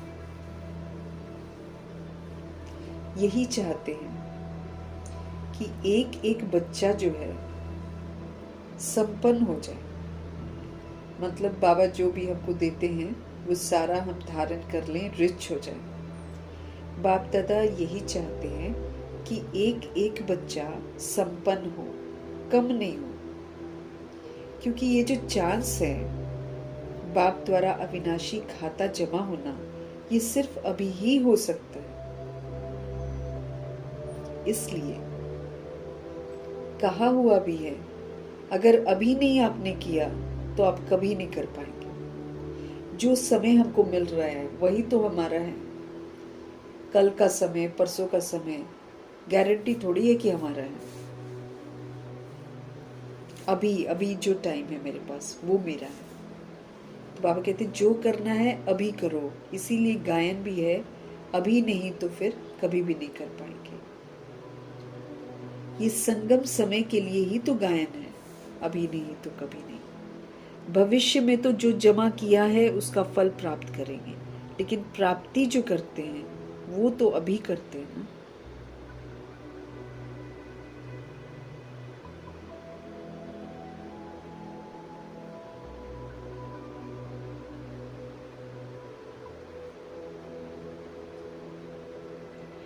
तो बाबा क्या बोल रहे हैं, जो कर सकते हैं अभी कर सकते हैं। संगम समय के लिए ही गायन है। भविष्य में तो जो जमा किया है ना उसका फल हम प्राप्त करेंगे। अभी जो हम जमा करते हैं उसका फल हमको भविष्य में मिलेगा, लेकिन जो प्राप्ति करनी है वो समय तो सिर्फ अभी है ना, इसी समय हम कर सकते हैं। तो हर एक को अपना खाता देखना, हर एक को अपना खाता देखना है। जिसका जितना भंडारा भरपूर है उसके नैनों से, उसके चलन से, उसके चेहरे से मालूम होता है। उसकी चलन और चेहरा ऐसा लगेगा जैसे खिला हुआ गुलाब का पुष्प। हम जितना दूसरों का भला चाहेंगे, हम जितना दूसरों का भला करेंगे, उतना खुशी हमारी बढ़ती चली जाएगी। तो जिसका जितना भंडारा भरपूर होता है, मतलब जिसने खजानों को यूज किया होगा समय पर और सफलता प्राप्त की होगी, जितना जिसका भंडारा भरपूर होगा, फिर उसके नैनों से, उसके चलन से, उसके चेहरे से मालूम होता है। उसकी चलन और चेहरा बिल्कुल ऐसा लगेगा जैसे कि खिला हुआ गुलाब का पुष्प है। भरपूर है ना वो आत्मा, इसलिए उसने सबका भला किया। सबका भला करने से, सबका अच्छा सोचने से हम खुश रह पाएंगे। बाप दादा हर एक की चलन और चेहरे से देखते रहते हैं कि ये कितना हर्षित रहते हैं, कितना खुश मिजाज रहते हैं। जब हम सभी सोल्स के लिए अच्छा सोचेंगे तभी हम खुश रह सकते हैं। इसलिए बाबा देखते हैं कि कितना हर्षित और कितना खुश मिजाज रहते हैं। नैनों से रूहानियत, चेहरे से मुस्कुराहट और कर्म से हर एक गुण सभी को अनुभव होता है।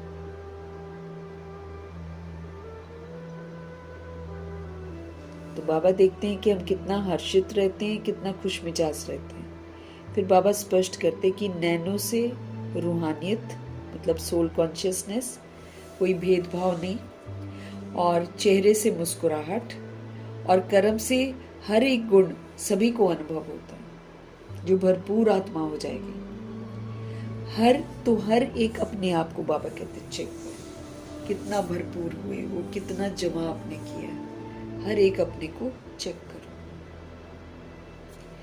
बाप दादा की हर एक बच्चे में यही शुभ भावना है कि हर एक बच्चा अनेक आत्माओं को ऐसा खजानों से संपन्न बनावे। बाप दादा की हर एक बच्चे में यही शुभ भावना है कि हर एक बच्चा अनेक आत्माओं को ऐसे खजानों से संपन्न बनावे। हम संपन्न होंगे तो हम दूसरों को बनाएंगे। प्रैक्टिकल है ना सारा कुछ। आज विश्व की आत्माएं सभी यही चाहती हैं कि कुछ न कुछ आध्यात्मिक शक्ति मिल जाए हमको, स्पिरिचुअल पावर। हर कोई चाहता है कि कुछ न कुछ स्पिरिचुअल पावर हमको मिल जाए। और आध्यात्मिक शक्ति के दाता कौन है? आप ब्राह्मण आत्माएं, क्योंकि आप होलीएस्ट हो, आप हाईएस्ट हो, आप रिचेस्ट हो। होलीएस्ट भी सब आत्माओं से ज्यादा आप ही हो। आप आत्माओं की पूजा जैसे विधि पूर्वक होती है वैसे और किसी की भी नहीं होती है। अभी लास्ट जन्म में भी आप आत्माओं की पूजा और कोई भी धर्मपिता व महान आत्माएं जो निमित्त बनी हैं उन्हों की नहीं है। विधि पूर्वक पूजा भले यादगार बनाते हैं मिट्टी की मूर्ति बनाकर, लेकिन विधि पूर्वक पूजा नहीं होती है। भले दुनिया वालों के महान आत्माओं के यादगार बनते हैं, धर्म पिताओं के यादगार बनाते हैं, लेकिन जैसे देवी देवताओं की विधि पूर्वक पूजा होती है ऐसे महान आत्माओं की, धर्म पिताओं की नहीं होती है। और आप जैसा खजाना, रिचेस्ट इन द वर्ल्ड, आप ब्राह्मण आत्माओं का एक जन्म का खजाना, गारंटी है 21 जन्म चलना ही है।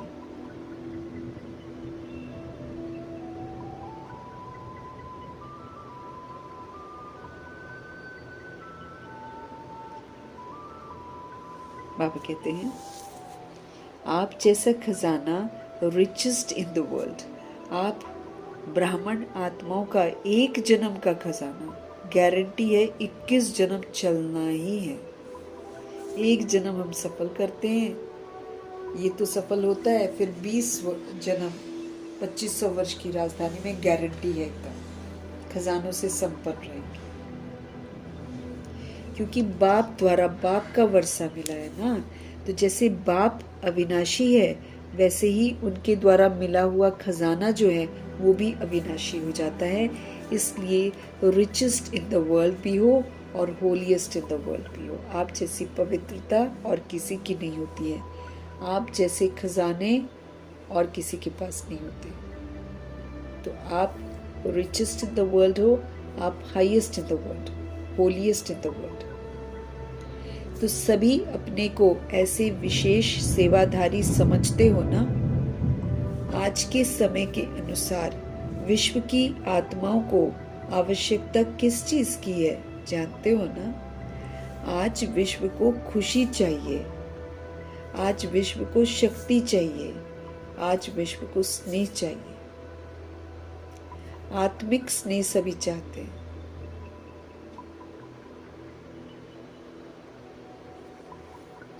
दुनिया को क्या चाहिए? खुशी चाहिए, दुनिया को शक्ति चाहिए, दुनिया को स्नेह चाहिए। इसकी प्यासी है आत्माएं।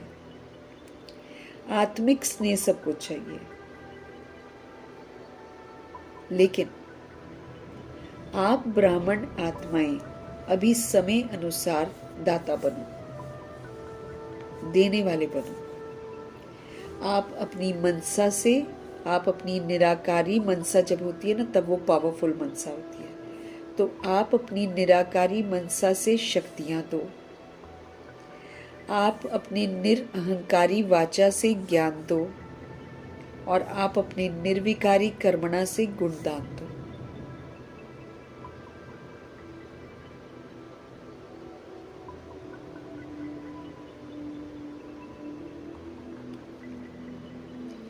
आप ब्राह्मण आत्माएं अभी समय अनुसार दाता बन जाओ। क्या करो? आप मनसा से पावर्स दो, निराकारी मनसा से पावर दो, निरअहंकारी वाचा से आप ज्ञान दो, और निर्विकारी कर्मणा से सभी को गुणदान दो। ब्रह्मा बाप ने अंत में हमको 3 शब्द सभी बच्चों को सौगात में दिए, याद है ना? इन 3 शब्दों को अगर हम सेवा में लगा दें तो बहुत आत्माओं को संतुष्ट कर सकते हैं।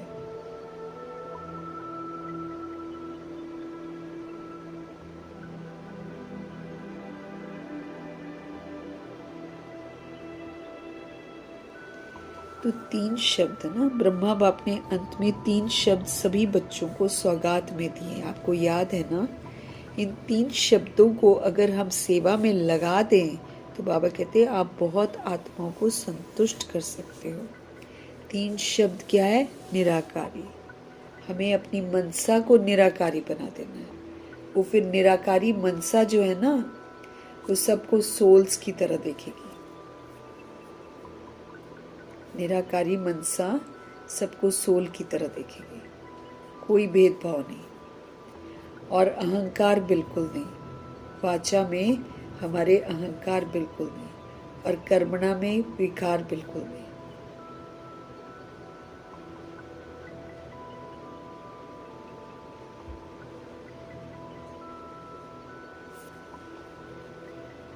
इन 3 शब्दों से अगर आप सेवा करो ना, बाबा कहते हैं, तो बहुत आत्माओं को आप संतुष्ट। निराकारी है तो देखो हम सबके साथ एक जैसा देखेंगे, संतुष्ट हो जाएंगी। हमारी वाचा में अहंकार नहीं होगा, आत्माएं संतुष्ट हो जाएंगी। हमारे कर्मणा में विकार नहीं होगा, आत्माएं संतुष्ट हो जाएंगी। तो मनसा के द्वारा निराकारी, वाचा के द्वारा निरअहंकारी, और कर्मणा के द्वारा निर्विकारी बनो। ये शिक्षा हमको बाबा देते हैं। ये तीनों शब्द सेवा में लगाओ। अभी विश्व को आपके शक्ति के द्वारा थोड़ा सा दिल का आनंद, सुख की प्राप्ति हो। सब निराश हैं, बाबा कहते हैं। अभी विश्व को आपके पावर के द्वारा थोड़ा सा दिल का आनंद हो, सुख की प्राप्ति हो। सब निराश हैं, और आप विश्व के लिए आशाओं के सितारे हो। और बाप दादा सभी बच्चों को बाप के आशाओं के सितारे के रूप में देखते हैं। हम सभी बाप के आशाओं के सितारे हैं। सिर्फ उम्मीदों के सितारे नहीं हैं, लेकिन आशाएं पूर्ण करने वाले आशाओं के सितारे हैं। बाप दादा के पास बच्चों का स्नेह सदा ही पहुंचता है। और सबसे सहज पुरुषार्थ कौन सा है? भिन्न भिन्न पुरुषार्थ हैं, लेकिन सबसे सहज पुरुषार्थ स्नेह है। स्नेह जब होता है तो मेहनत भी मोहब्बत के रूप में बदल जाती है। हमको किसी के साथ अफेक्शन होता है ना, मेहनत थोड़ी करते हैं, फिर हम उसके लिए सब कुछ करते हैं। तो स्नेह में मेहनत भी मोहब्बत के रूप में बदल जाती है। तो बाप के स्नेही बनना, अर्थात सहज पुरुषार्थ करना। अगर हमको शिव बाबा से सच्चा स्नेह है तो हमको पुरुषार्थ करने में दिक्कत नहीं होगी। स्नेह में आप सभी अपने को स्नेही समझते हैं, कभी कभी नहीं, हमेशा ही बाबा का स्नेही बनना है।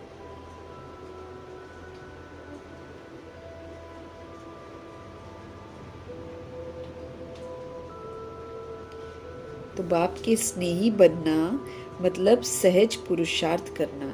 स्नेह में आप सभी अपने को स्नेही समझते हैं, कभी कभी नहीं, हमेशा, सदा स्नेही। तो भगवान से सदा ही हमको स्नेह हो। जो अपने को सदा स्नेह के सागर में समाये हुए समझते हैं, सदा स्नेह के सागर में समाया हुआ, डुबकी लगाने वाला नहीं, समाया हुआ, हमेशा बाबा के स्नेह में। जो अपने को ऐसा स्नेह के सागर में समाया हुआ समझते हैं वो हाथ उठाओ। फिर बाबा हाईलाइट करते हैं सदा। सदा शब्द को अंडरलाइन करो, हाथ उठाओ सदा।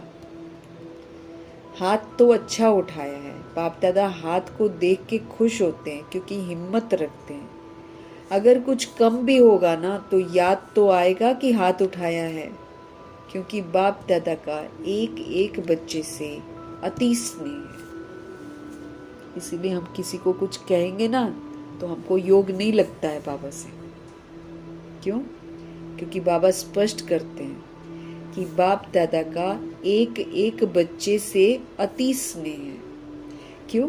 क्योंकि बाप दादा जानते हैं कि ये एक एक आत्मा अनेक बार स्नेही बनी है, अभी भी बनी है, और हर कल्प यही आत्माएं स्नेही बनेगी। नशा है, खुशी है कि हम ही हर कल्प के अधिकारी आत्माएं हैं। हर कल्प हम बाबा से अपना अधिकार लेते हैं। बाप दादा ऐसे अधिकारी आत्माओं को देखकर दिल की दुआएं दे रहे हैं। अधिकार लेते हैं ना जब हम खजानों का, सब कुछ का, तो बाप दादा ऐसे अधिकारी आत्माओं को देख दिल की दुआएं दे रहे हैं। सदा अथक बनकर उड़ते चलो। क्या दुआएं दी बाबा ने? कि कभी भी तुम मत थको, उड़ते चलो। कभी भी अगर कोई परिस्थिति आती है जीवन में तो बाबा कहते हैं स्वस्थिति को नीचे ऊपर मत करो, आप अपनी आत्मिक स्थिति में रहो। विघ्न विनाशक हूँ, विश्व कल्याणकारी हूँ, त्रिकालदर्शी हूँ, मास्टर सर्वशक्तिवान हूँ, ये मेरी स्वस्थिति है। अशरीरी हूँ, विदेही हूँ, ये मेरी स्वस्थिति है।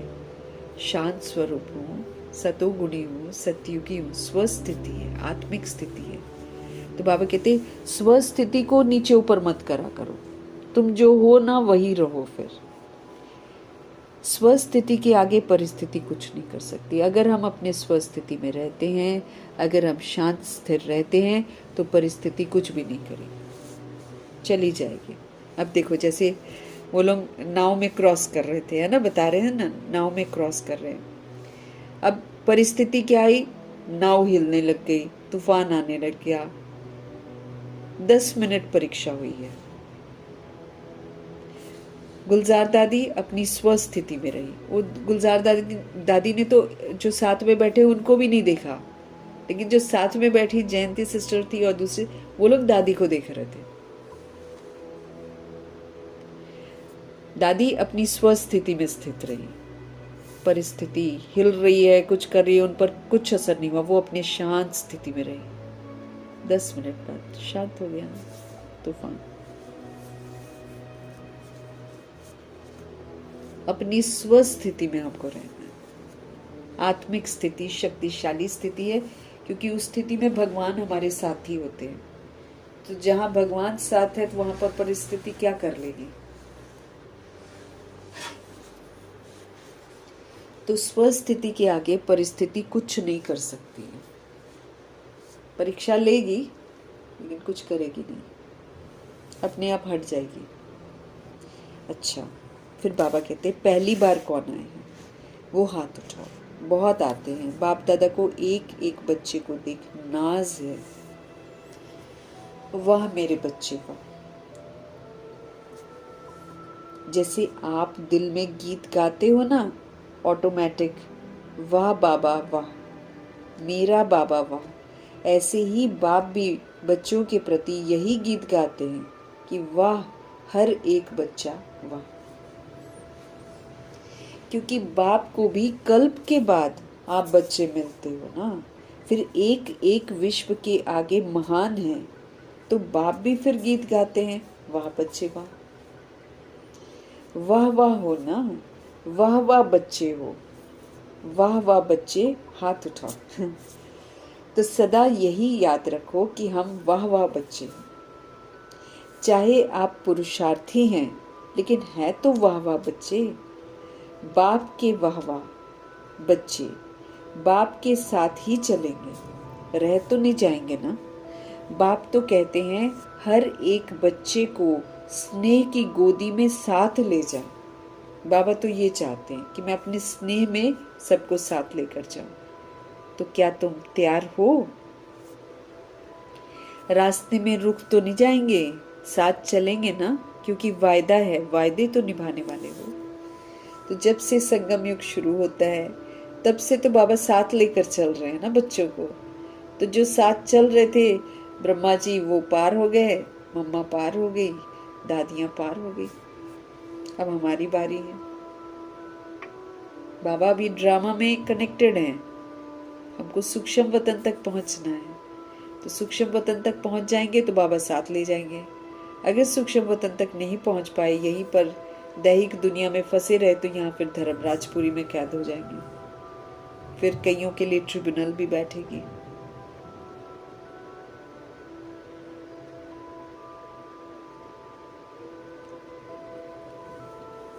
अभी बाप दादा यही चाहते हैं कि फरिश्ता रूप हम अपना इमर्ज करें।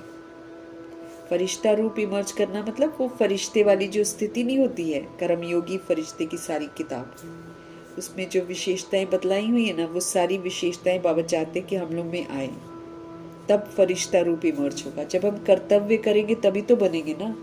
फरिश्ते के सारे कर्तव्य कर्मयोगी फरिश्ता बनकर ब्रह्मा जी ने किए हैं, ठीक। फिर उसको भगवान जी ने किताब में निकलवा दिया हम आत्माओं के लिए जो बाद में आएंगे, कैसे पता चलेगा। तो अब वो कर्मयोगी फरिश्ते की जितनी भी विशेषताएं हैं वो जब हमारे आचरण में आएंगी तब हमारा फरिश्ता रूप इमर्ज होगा। चलते फिरते फरिश्ता ड्रेस वाले अनुभव कराओ। फरिश्ता ड्रेस क्या है? वो जितना कर्मयोगी फरिश्ते में विशेषताएं हैं वो फरिश्ते की ड्रेस ही तो है। एक एक विशेषता, एक एक कर्तव्य जो उसमें लिखा हुआ है वो अगर हम धारण करते हैं तो मतलब हमने फरिश्ते की ड्रेस पहनी है।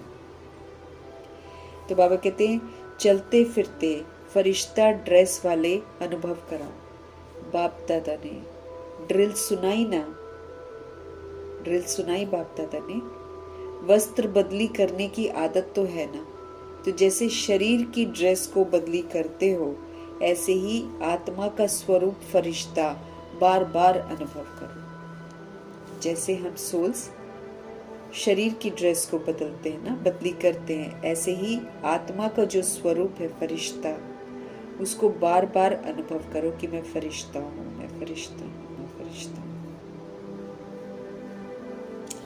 फरिश्ता की ड्रेस पसंद है ना, क्योंकि जैसे वो कर्मयोगी फरिश्ते की विशेषता हमारे अंदर आएगी, मतलब हम वो वाला फरिश्ते की ड्रेस पहनेंगे, हम अपने आप को हल्का अनुभव करना शुरू कर देंगे। लाइट लाइट लाइट लाइट होते होते लाइट स्वरूप बन जाएंगे।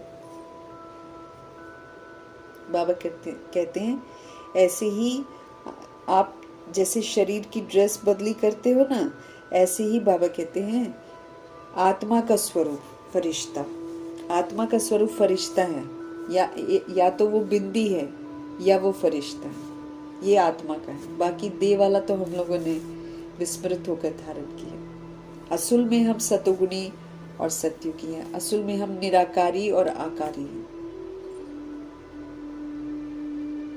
तो आत्मा का स्वरूप फरिश्ता बार बार अनुभव करो। फरिश्ते की ड्रेस पसंद है ना, जैसे ब्रह्मा बाप अव्यक्त फरिश्ता रूप में वतन में बैठे, ऐसे बाप समान आप सब भी चलते फिरते फरिश्ते रूप में अनुभव करो, क्योंकि फरिश्ता रूप होगा तभी देवता बनेंगे, नहीं तो नहीं बनेंगे। और नहीं बनेंगे तो सजा मिलेगी, क्योंकि लक्ष्य लक्ष्मी नारायण का दिया हुआ है। उसी घराने में जाने वाली जो सोल है वही सजाओं से मुक्त हो सकती, बाकी सबको सजा मिलेगी।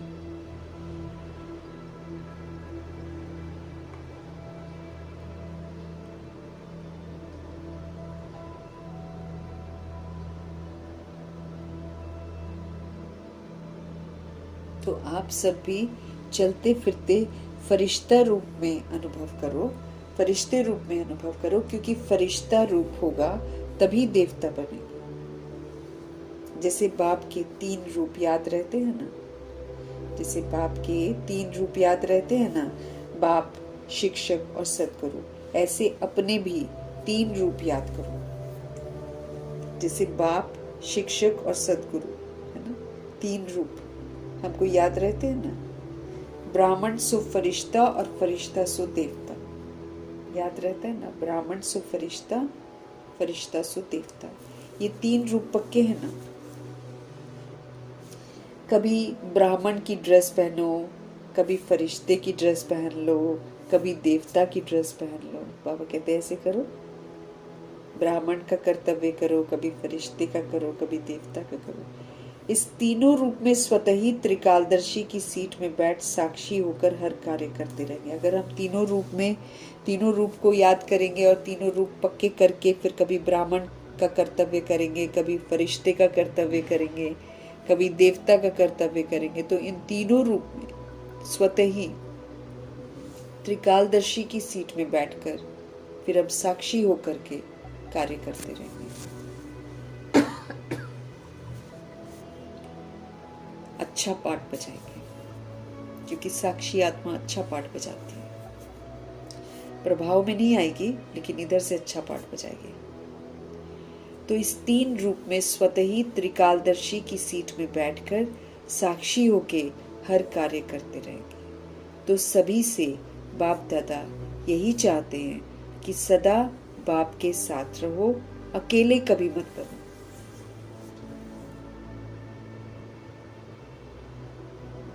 तो सभी से बाप दादा यही चाहते हैं कि सदा आप बाप के साथ रहो, आप कभी भी अकेले नहीं बनो। साथ रहेंगे तभी तो हम साथ चलेंगे। यहाँ पर कर्तव्य में, सेवा में हम शिव बाबा के साथ रहेंगे तभी तो साथ चलेंगे। यहाँ पर साथ में रहना क्या होता है? श्रीमत पर चलो मतलब प्रभु के साथ है, श्रीमत पर नहीं चलो मतलब उनसे बहुत दूर है।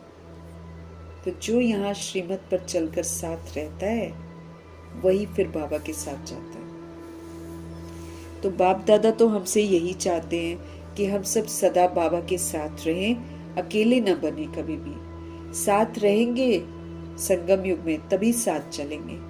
अगर अभी कभी कभी साथ रहेंगे और बाकी हम फिर देह अभिमान के संग रहेंगे तो फिर तो नहीं जा पाएंगे। हमेशा ही आत्मा समझना है और हमेशा आत्म अभिमानी होकर पाठ बजाना। अगर हम ऐसा करते हैं तो बाबा के साथ हैं और फिर बाबा हमको साथ लेकर जाएंगे। लेकिन अगर हम कभी कभी बाबा के साथ हैं, कभी कभी आत्मा समझ रहे हैं, कभी कभी हम देह समझ रहे हैं, तो फिर तो नहीं जा सकेंगे बाबा के साथ।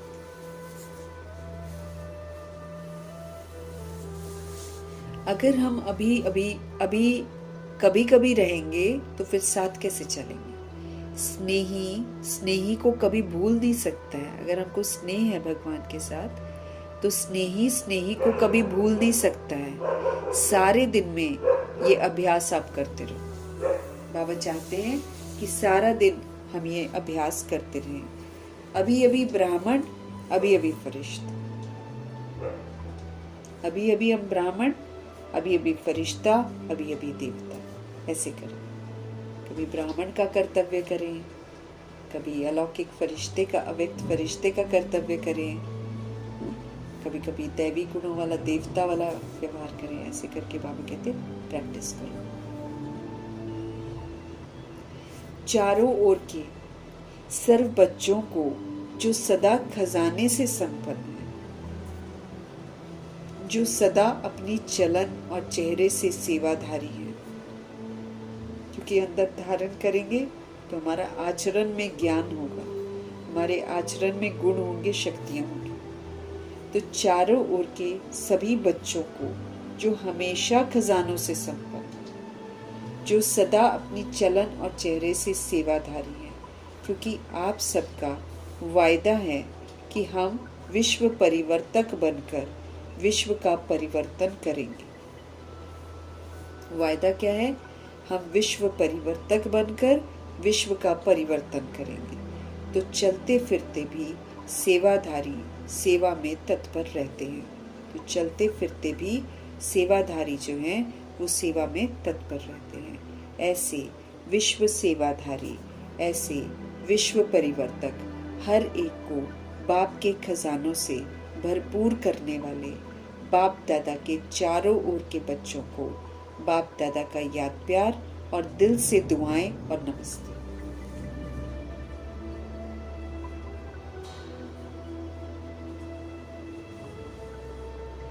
बाबा कहते हैं, बाबा सबको नमस्ते नहीं करते ना, अव्यक्त बाप दादा सबको नमस्ते नहीं करते। संडे की मुरली में या अव्यक्त मुरली में बाबा सिर्फ उन्हीं आत्माओं को नमस्ते करते हैं जो कहना मान रहे होते हैं। बाबा कहते हैं चारों ओर के सभी बच्चों को जो हमेशा सब खजानों से संपन्न रहते हैं, मतलब यूज करते हैं, सदा अपने चलन और चेहरे से सेवाधारी बनकर रहते हैं, क्योंकि आप सबका वायदा है कि हम विश्व परिवर्तक बनकर विश्व को परिवर्तन करेंगे। तो चलते फिरते भी सेवाधारी सेवा में तत्पर रहते हैं। ऐसे विश्व सेवाधारी विश्व परिवर्तक हर एक को बाप के खजानों से भरपूर करने वाले बाप दादा के चारों ओर के बच्चों को बाप दादा का याद प्यार भी और दिल से दुआएं भी और नमस्ते भी। अच्छा, सतगुरु जी का वरदान, मास्टर त्रिकालदर्शी बनकर हर कर्म युक्ति युक्त करने वाले कर्म बंधनों से मुक्त भव। हमारे लिए बहुत ज़रूरी है कि अब हम कर्म के बंधन में न बंधे। जो ऑलरेडी बंधे हुए हैं उससे भी मुझे बाहर निकलना है। फिर उसकी विधि क्या है? मास्टर त्रिकालदर्शी बनकर कर्म करो। मतलब कर्म करने से पहले उसका आदि मध्य अंत सोच लो, उसका परिणाम सोच लो, फिर ब्रह्मा जी से मैच करो। युक्ति युक्त करना मतलब फिर ब्रह्मा जी से मैच करो। एक तो मास्टर त्रिकालदर्शी बनो, तीनों कालों को बुद्धि में रखो कि जो मैं करूंगी उसका रिजल्ट भी मेरे सामने आएगा और फिर जो मैं करूंगी यही रिकॉर्ड भी होगा और कल्प के बाद फिर से मैं यही करूंगी। तो इसलिए सोच समझकर त्रिकालदर्शी बनकर पाठ बजाना है और हर कर्म युक्ति युक्त करना है। उसके लिए फिर ब्रह्मा जी को कॉपी करना है, तब हम कर्म बंधनों से मुक्त रहेंगे, नहीं तो कर्म बंधन में बंध जाएंगे। बाबा कहते हैं जो भी संकल्प, जो भी बोल, जो भी कर्म आप करते हो आप मास्टर त्रिकालदर्शी बनकर करो, तो कोई भी कर्म आपका वेस्ट नहीं होगा, कोई भी कर्म अनर्थ नहीं हो सकता। बिना अर्थ के कुछ कर दिया अनर्थ हो जाता है ना। फिर त्रिकालदर्शी मतलब नॉलेजफुल, साक्षीपन की स्थिति में स्थित होकर कर्मों की जो गुह्य गति है उसको अच्छी तरह जानकर कर्म इंद्रियों के द्वारा कर्म कराना, तो कभी भी कर्म के बंधन में नहीं बंधेंगे। हर कर्म करते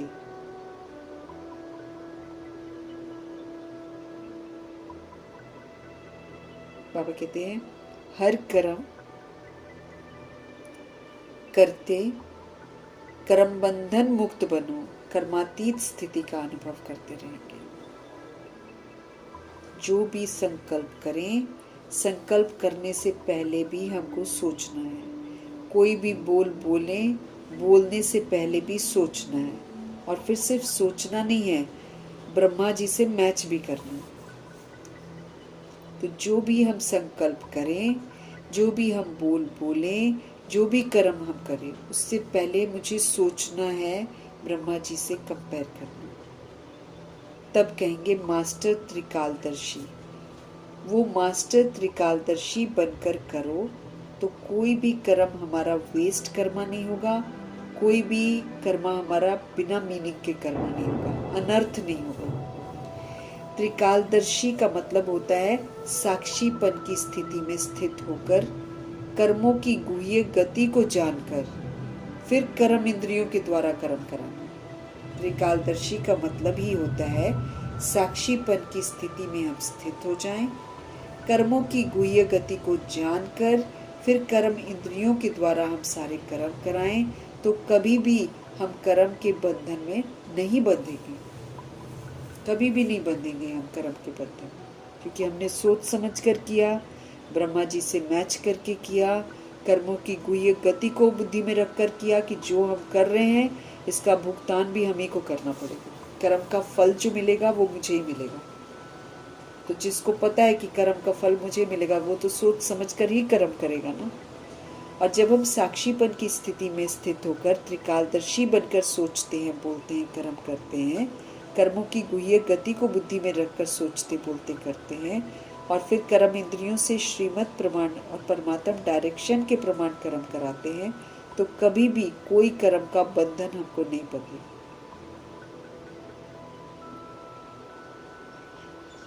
तो हर कर्म, बाबा कहते कर्म के बंधन में नहीं बंधेंगे, हर कर्म करते कर्म बंधन मुक्त रहेंगे, कर्मातीत स्थिति का अनुभव करते रहेंगे, क्योंकि इस विधि से कर्म करने से मेरा पुराना कार्मिक बॉन्डेज भी सेटल हो जाता है और नया कर्मा और नहीं बनता है। तो हर कर्म करते कर्म बंधन मुक्त रहना है, ताकि हम कोई भी कर्म के बंधन में न बंध जाएं और कर्मातीत स्थिति का अनुभव करना, सारे कार्मिक बॉन्डेजेस से एकदम मुक्त।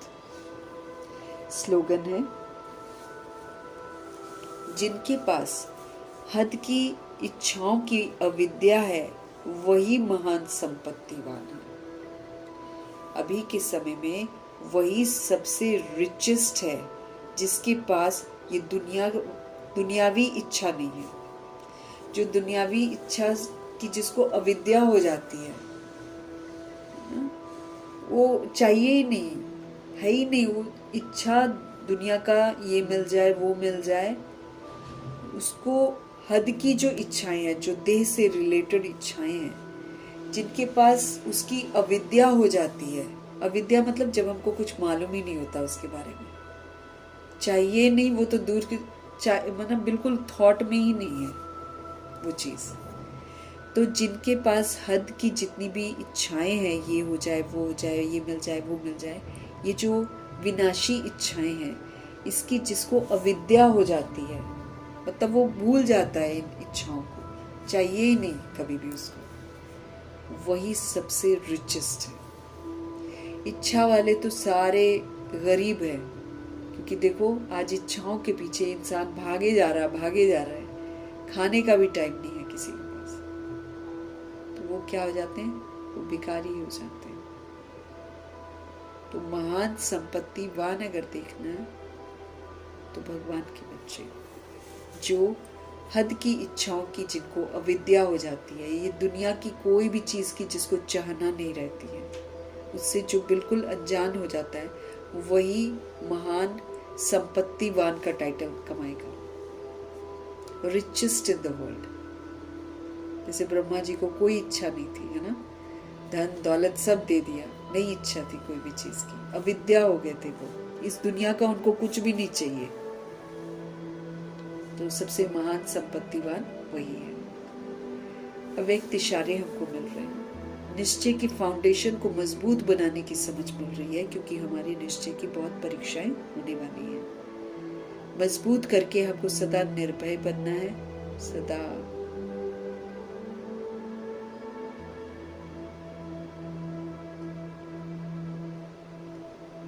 तो निर्भय होना है, निश्चित रहना है, निश्चय के फाउंडेशन को मजबूत करके। जैसे पहरे वाला चौकीदार अगर शस्त्रधारी होता है और उसको निश्चय है कि मेरे शस्त्र जो हैं दुश्मन को भगाने वाले हैं, मेरे शस्त्र दुश्मन को हार खिलाने वाले हैं, तो वो कितना निर्भय होकर के चलता रहता है। जैसे पहरे वाला रात को जो पहरा देते हैं, चौकीदार जो होते हैं,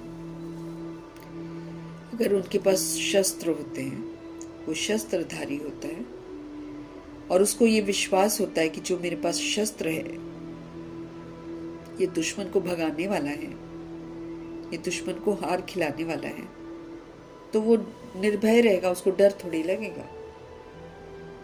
तो वो निर्भय, कितना निर्भय होकर के चलता रहता है। तो आपके पास भी सारी पावर्स दी हैं बाबा ने, तो सारी पावर्स रूपी शस्त्र आपके साथ सदा साथ रहे।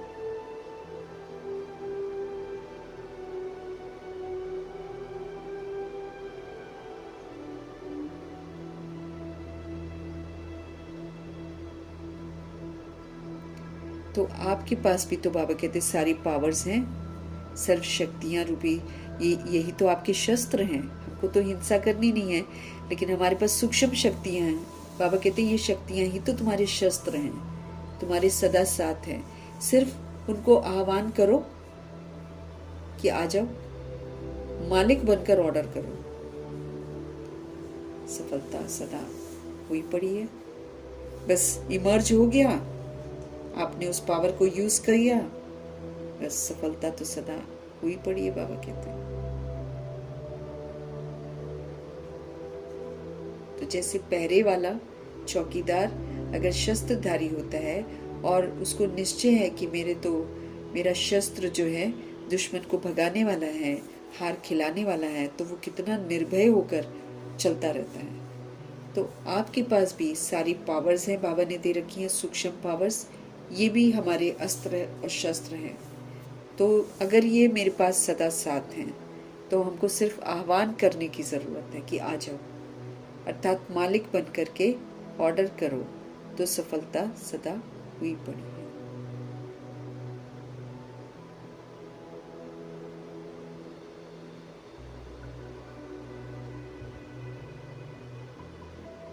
तो शक्तियाँ मेरे शस्त्र हैं, ये मेरे सदा साथ रहें। हमको सिर्फ ऑर्डर करना है, आह्वान करना है मालिक बन करके, सफलता तो तय है।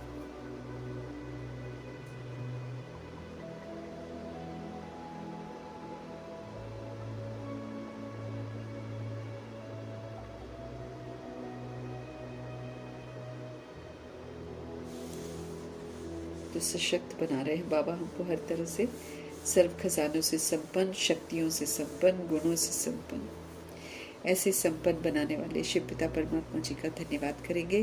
ब्रह्मा माँ का धन्यवाद, जगदम्बा माँ का धन्यवाद, कुलसार दादी जी का धन्यवाद, अष्टरत्नों का धन्यवाद, नवग्रहों का धन्यवाद, एडवांस पार्टी की सारी सोल्स का धन्यवाद, बची हुई जितनी भी आत्माएं हैं सबका धन्यवाद,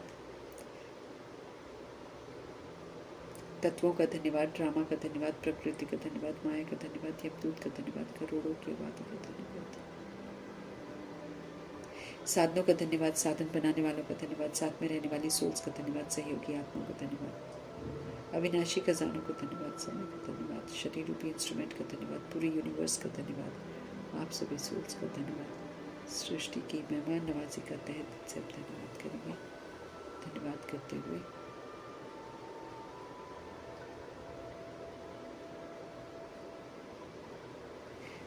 करते हुए सृष्टि की मेहमान नवाजी का सभी आत्माओं की तरफ से हम धन्यवाद करेंगे। ओम शांति।